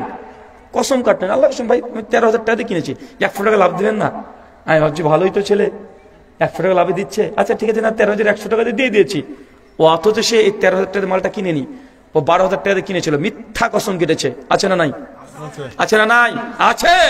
নবী বলছেন কেউ যদি মিথ্যা কসম করতে যদি কোনো মাল বিক্রি করে, তাই তার বেচা কিনা বাড়বে, কিন্তু বরকত আল্লাহ তুলে নিবে। সারাদিন বিক্রি করবেন, সারাদিন বিক্রি করবেন, রাত্রে ক্যাশ বাক্সতে এসে দেখবেন ক্যাশের টাকা নাই। কি হয়েছে? মহাজন সব নিয়ে চলে গেছে, সব মহাজনের। আছে না নাই? কথা বলেন। মিথ্যা কসম করে যদি আপনি কোনো সম্পত্তি বিক্রি করেন, দ্রব্য যদি বিক্রি করেন, বেচা কিনা বেশি হবে, কিন্তু বরকত থাকবে না। রাস্তাতে যান, পেট্রোল বিক্রি করছে মোটরসাইকেলের জন্য, বাইকের জন্য, বোতলে পুড়ে। আছে না? আপনি বলেন 1 লিটার পেট্রোল দেন, তো একটা বোতল হাতে ধরিয়ে দিল, 1 লিটার দাম নিয়ে নিয়েছে 120 টাকা, কিন্তু বোতলে মাল আছে 900 গ্রাম বা 920 গ্রাম, 100 গ্রাম করে শর্ট আছে। আছে না? এর কমপক্ষে 70-80 গ্রাম করে তেল প্রতিদিন প্রত্যেক বোতলে মেরে খেয়ে নিচ্ছে। এটা প্রতারণা। নবী বলছে লাইসা মিন্না, তুই আমার দলভুক্ত না। আল্লাহ নবী ব্যবসা করতেন, তিনি প্রতারণা করেনি, করেছেন? কথা বলেন। বলেন আল্লাহ নবীর ব্যবসা দেখে আম্মা খাদিজা তিনি পাগল হয়ে গেছে। আরে এত মানে এত সুন্দর ব্যবসা, একজন মানুষ কোন প্রতারণাহীন, অবাক হয়ে গেছে। আবু বকর, ওমর, ওসমান ব্যবসা করতেন, কিন্তু আপনারা তো প্রতারক ছিলেন না। কিন্তু আমরা প্রতারণা দিয়ে ব্যবসা করছি কি করছি না? সব জায়গাতে প্রতারণা আছে। যে যেখানে সেক্টরে প্রতারণা করছেন, আজকে তো অপার্ট করে আপনাকে উঠতে হবে। কেন? প্রতারণা করে ব্যবসাতে ইনকাম বেশি হলেও বরকত থাকবে না। সারাদিন ব্যবসা করবেন, তারপরে মনে হবে যে কি ব্যাপার, টাকা কই গেল। প্রতারণা করে ইনকাম করবেন। আপনার ছেলের যদি একজন ভ্যান চালায়, রিক্সা চালায়, ও যদি ছেলের যদি দেখবেন অসুস্থ হয়, জ্বর আসে, একটা নাপা ট্যাবলেট 1 টাকা দিয়ে কিনে খেলে ভালো হয়ে যায়, হয় না? আর আপনি প্রতারণা করেছেন, 7 লাখ টাকা ঘুষ নিয়েছেন, ধোঁকাবাজি করেছেন। আপনার ছেলে যদি জ্বর হয়, বাংলাদেশের কোনো মেডিকেল হসপিটাল নেই যে আপনার ছেলের এই জ্বরকে ভালো করতে পারে। আপনাকে ভাড়া করে একদম ইন্ডিয়াতে যেতে হবে। এখন তো ইন্ডিয়াতে যেতে পারবেন না, ভিসা দিচ্ছে না, একদম কানাডায় যেতে হবে। আসে না? নাই কথা বলেন। কেন? আপনি 2 নম্বরের টাকা ধোঁকাবাজি করছেন, প্রতারণা করেছেন, আপনার টাকা ওই জায়গাতে যাবে। আপনি এখনো রিজিকের মালিক যে আল্লাহ, আল্লাহ যে সব পারে, কিভাবে যে 5 তারিখে কি করে দিয়েছে দেখেন নাই? আপনার বাপ কখনো ভেবেছিল যে 5 তারিখে এত তাড়াতাড়ি আয় ঘটবে? হ্যাঁ, ভেবেছিলেন? আল্লাহ পারে, আপনি স্বীকার করতে পারেন না এখনো? আল্লাহ ফেরাউনকে চুবিয়ে দিয়েছে, আপনারা তো তাকে ফেরাউনের নাম দিয়েছেন, বুঝতে পারছেন না যে আল্লাহ পারে। আল্লাহ ছাড় দেয়, ছেড়ে দেয় না, এ কথা আপনি তো বারবার বলেন। আপনি এখনো প্রতারণা করছেন। কতদিন প্রতারণায়? 1 বছর, 2 বছর, 10 বছর প্রতারণা করে টাকা তৈরি করেছেন, ইনকাম করেছেন, অটোমেটিক দেখবেন টাকা মানে একদম মানে এত প্রতারণা করে আপনি বিল্ডিং করেছেন, ভূমিকম্প বলেই শেষ। আচ্ছা না নাই? আপনি এখন বুঝতে পারেননি রিজিকের মালিক আল্লাহ। 5 সুনান আবু দাউদ 2175 নম্বর হাদিস, আল্লাহ নবী বলছেন স্বামী স্ত্রীর মধ্যে তৃতীয় পক্ষ এসে যদি স্বামী স্ত্রী মেল মহব্বত যদি ভাঙার চেষ্টা করে, কলকাটি নাড়ে, আছে না চাচা? ওখানে পাড়ার বুড়িগুলো আছে না, অনেক বুড়িগুলো আছে না, মানে সুন্দর সংসার চলছে, বুড়িগুলো এসে কাঠি করেই চলে যায়, তোর শাশুড়ি ভালো না, এই চলছে, আছে না নাই? আছে। মেয়েটার বিয়ে দিয়েছে, মেয়ের মা সবসময় বলছে, সে মেয়েটাকে বলছে তোর স্বামী ভালোবাসে তো, তোর শাশুড়ি খেতে দেয় তো, কখন ঘুম থেকে উঠিস ঝাড় তুই দিস না, তোর শাশুড়ি দেয়, মানে চলছে ভাই, এমন আছে না নাই? আছে। আল্লাহ নবী বলছেন স্বামী স্ত্রীর সম্পর্কের মধ্যে তৃতীয় পক্ষ যদি এসে সম্পর্ককে ভাঙার চেষ্টা করে, লাইসা মিন্না, সে আমাদের দলভুক্ত নয়। কটা আমলে কথা বলেছি? কটা বললাম? 5টা বলা হয়েছে। কটা বলেছি? 5 খান। কি একজন চট করে দাঁড়িয়ে বলেন তো কি কি বললাম? আমার আলোচনা শেষে তো থাকবে যে বলেছি আপনাকে আগে 5 খানা বলেছি। কয়টা আমল বলেছি?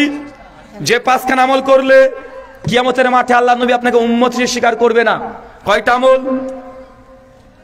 কয়টা? 5 খানা বলেন, একজন চট করে দাঁড়িয়ে বলেন।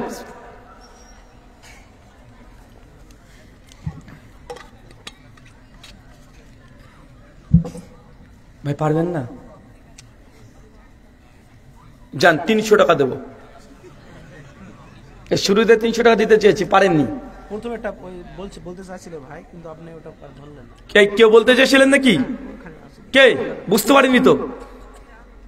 আপনি এই 1 ঘন্টা ধরে মুখস্থ করেছেন? বলতে চাইছিলেন কিন্তু আপনি ভুলে গেছিলেন। ও আসো, সামনে আসো, দৌড় মারো। মানে প্রথম প্রশ্ন যেটা করেছিলাম উত্তর দিবে, আসো। 15টা নবীর নাম। 15 জন নবীর নাম? না না, ও ভাই বলতে চান? আব্দুল ছিল। যাক, তারা ইয়া হলো আমাদের ওটা বড় হয়ে গেছে। মাইকটা কই বলো।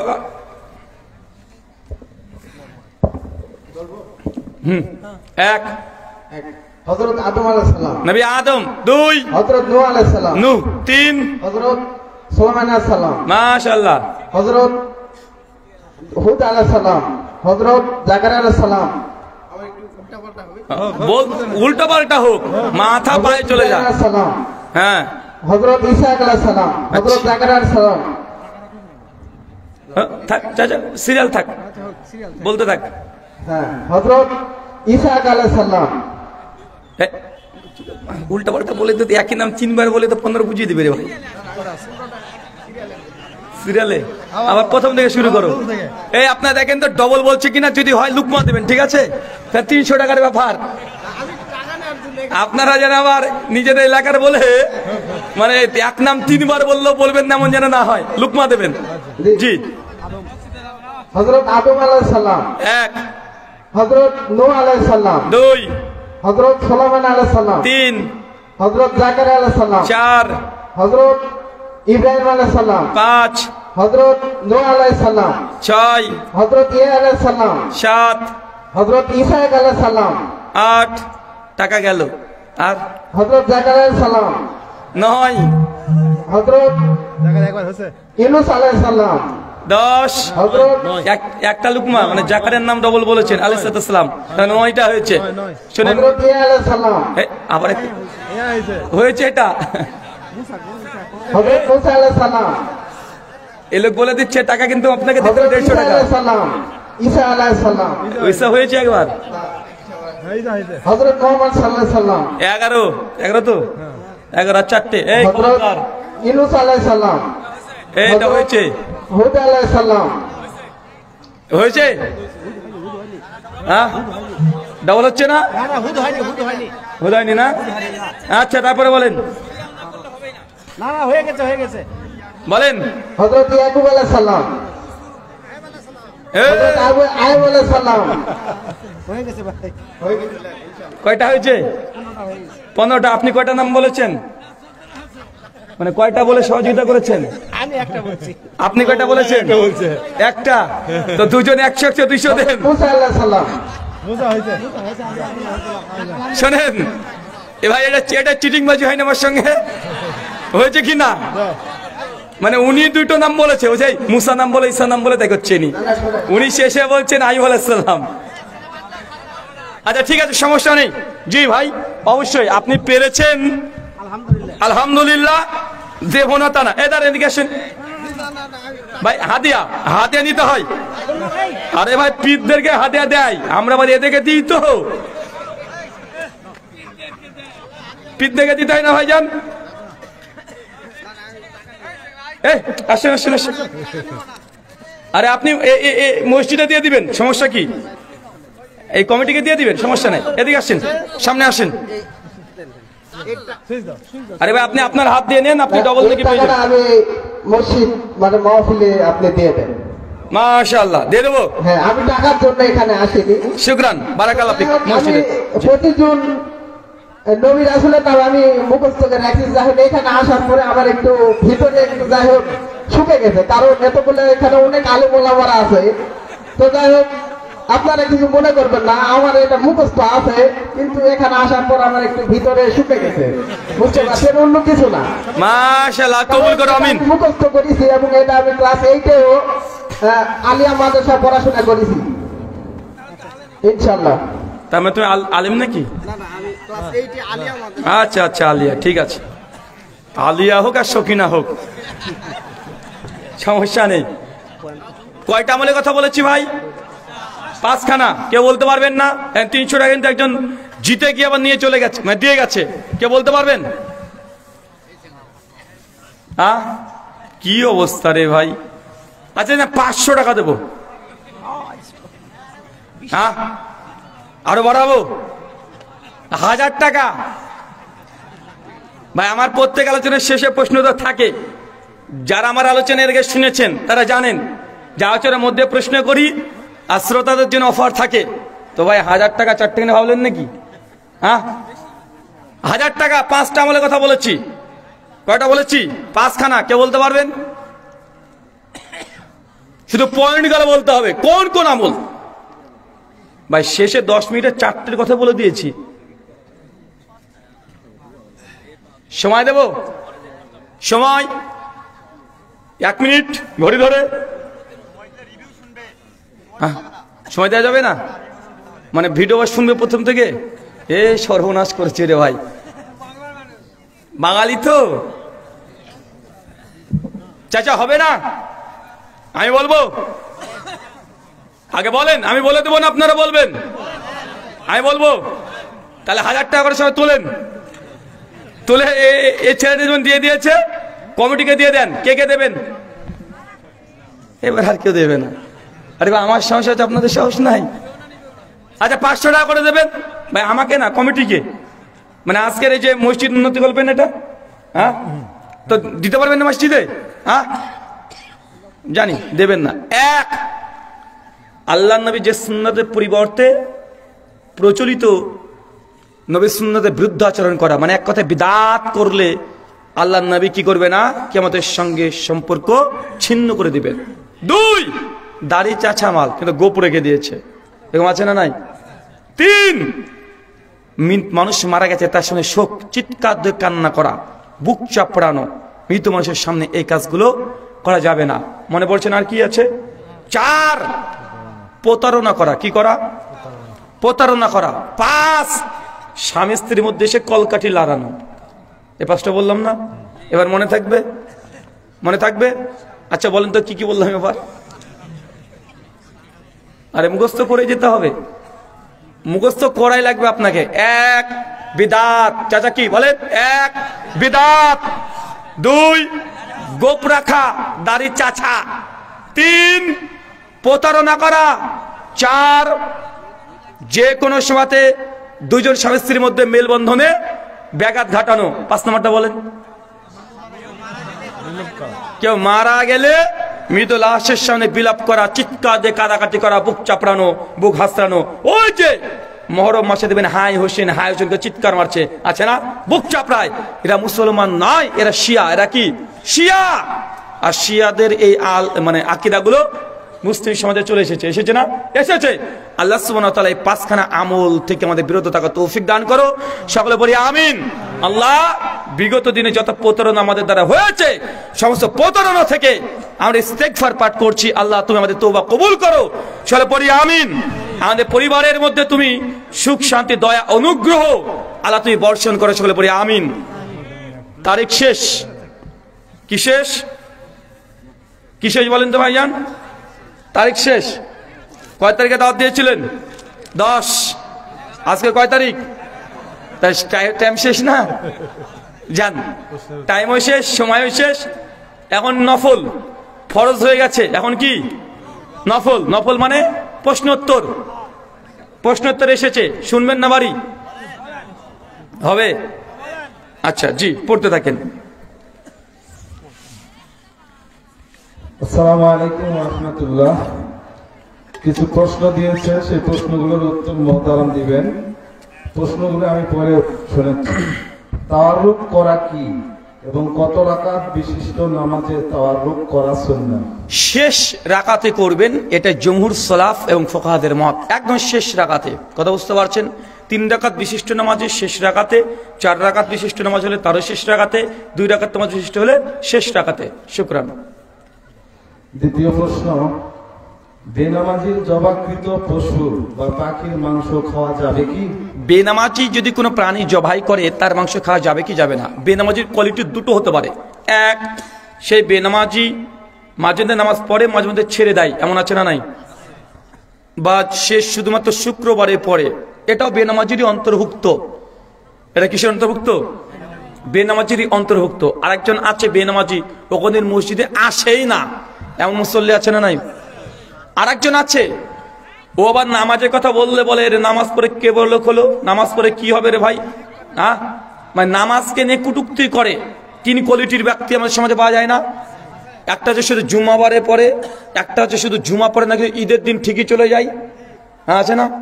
আর একটা আছে ওকে নামাজের কথা বললে নামাজকে নিয়ে বাজে বাজে মন্তব্য করে। 3 নম্বর ব্যক্তি, এ যদি জবাই করে খাওয়া যাবে না, হারাম। যে নামাজকে নিয়ে কুটুক্তি করেছে, কথা বুঝতে পারলেন? যে নামাজকে নিয়ে কুটুক্তি করেছে সে মুসলিম নাই। সূরা বাকারা আয়াত 85, আফাতু মিনুনা বিবাদিল কিতাবি তাকফিনা বিবাস। তোমরা এই কোরআনুল কারীমের কিছু আয়াতকে বিশ্বাস করবার কিছু অবিশ্বাস যদি করে তোমাদের জন্য জাহান্নাম অবধারিত। সে বেঈমান যে নামাজকে নিয়ে কুটুক্তি করেছে। 1, 2, মাঝে মধ্যে নামাজ পড়ে, মাঝে মধ্যে ছাড়ে, শুক্রবারে যায়, ঈদের দিন যায়, মাঝে মধ্যে মাগরিব পড়ে, এরকম যদি হয় এ কাফের হয়ে যায় নাই, তবে এ কি? ফাসিক, জালেম। ই হচ্ছে আহলে কিতাবের হুকুমে সে যদি বিসমিল্লাহ আল্লাহু আকবার বলে যদি জবাই করে, সূরা মায়েদার আয়াত নম্বর 5 মধ্যমাংশ, তাহলে তার জবাই করা খাওয়া যাবে। শুকরান। 3 নম্বর প্রশ্ন, জোহরের নামাজে প্রথম 4 রাকাত সুন্নাত নামাজ না 2 করে 4 রাকাত নাকি একত্রে 4 রাকাত পড়া সুন্নাত? এবং একত্রে 4 রাকাত পড়লে প্রত্যেক রাকাতেই কি সূরা ফাতিহার সাথে অন্য সূরা মিলাতে হবে? প্রথমত জবাব, সুনান তিরমিজি হাদিস না 415। আল্লাহ বলছেন কেউ যদি 12 রাকাত সুন্নাত নামাজ হেফাজত করতে পারে, বাইতুল ফিল জান্নাত, তার জন্য জান্নাতে ঘর আছে। কয় রাকাত সুন্নাত? 12 রাকাত।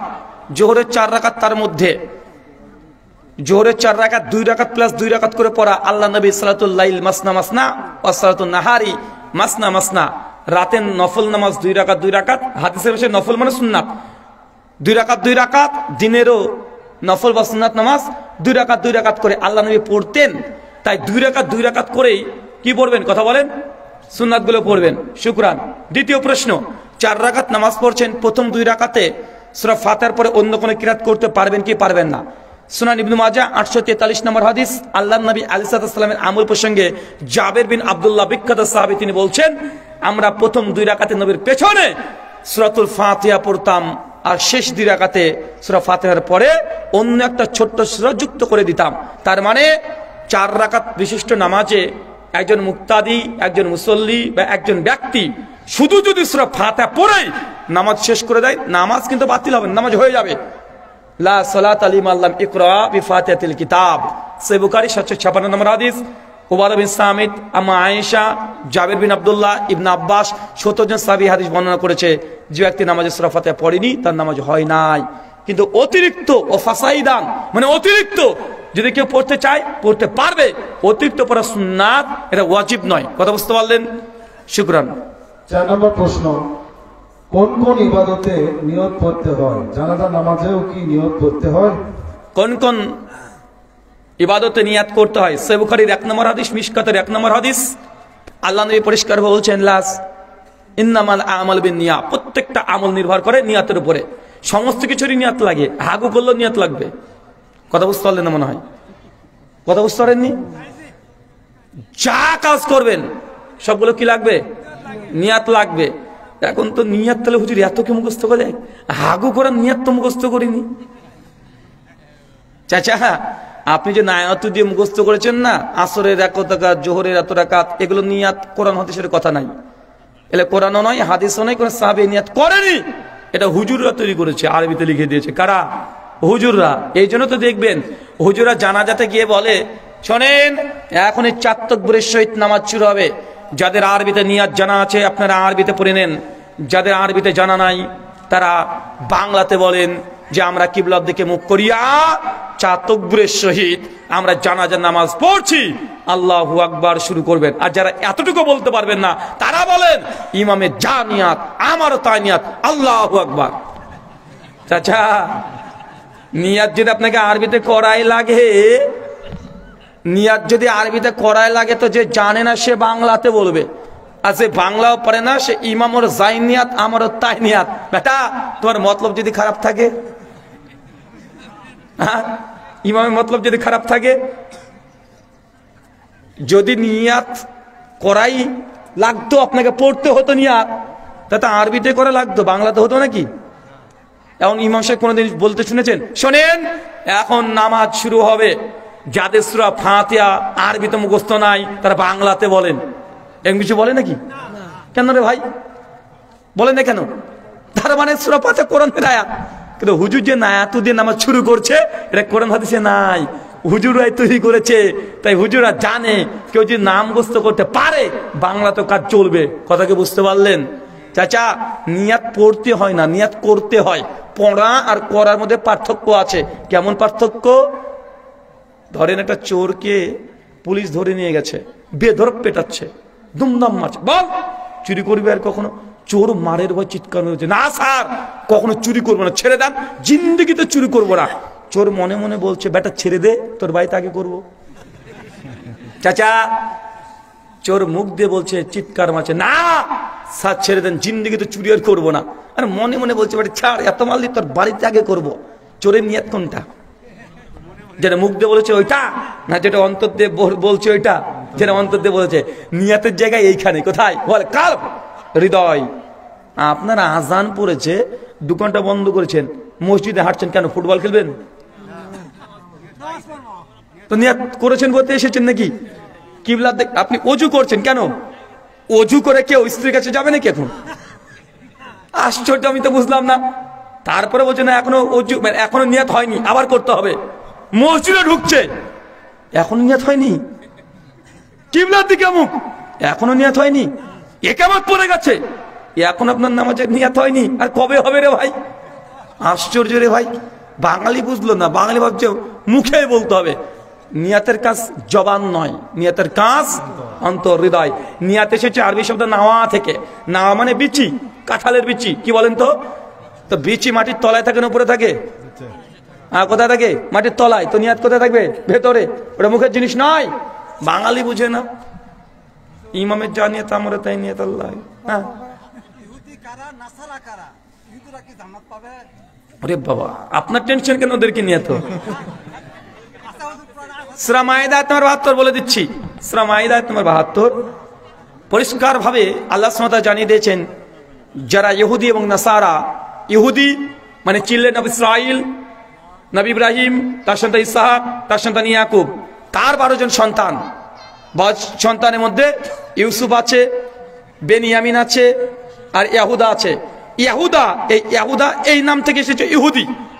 এর যত সন্তান এদেরকে বলে চিলড্রেন অফ ইসরাইল, তথা বনু ইসরাইল। এই বনু ইসরাইল বর্তমান পথভ্রষ্ট গোমরাহ, তারা জাহান্নামী, কথা বুঝতে পারলেন? এবং নাসারা তার হচ্ছে খ্রিস্টান, মানে খ্রিস্টান বর্তমান যারা বলে আমরা ঈসা নবীকে মানি, জিজাসকে সন অফ গড, ইবনুল্লাহ, আল্লাহর পুত্র বিশ্বাস করে, বর্তমান খ্রিস্টান, সে ক্যাথলিক হতে পারে, প্রোটেস্ট্যান্ট হতে পারে, জিওয়াইটনেসেস হতে পারে, সবগুলো তারা জাহান্নামে যাবে। কোথায় যাবে? তা জান্নাতে যেতে পারবে না। কেন? আমাদের নবীকে স্বীকার করেনি। 2, ইহুদিরা তারাও শিরক করে।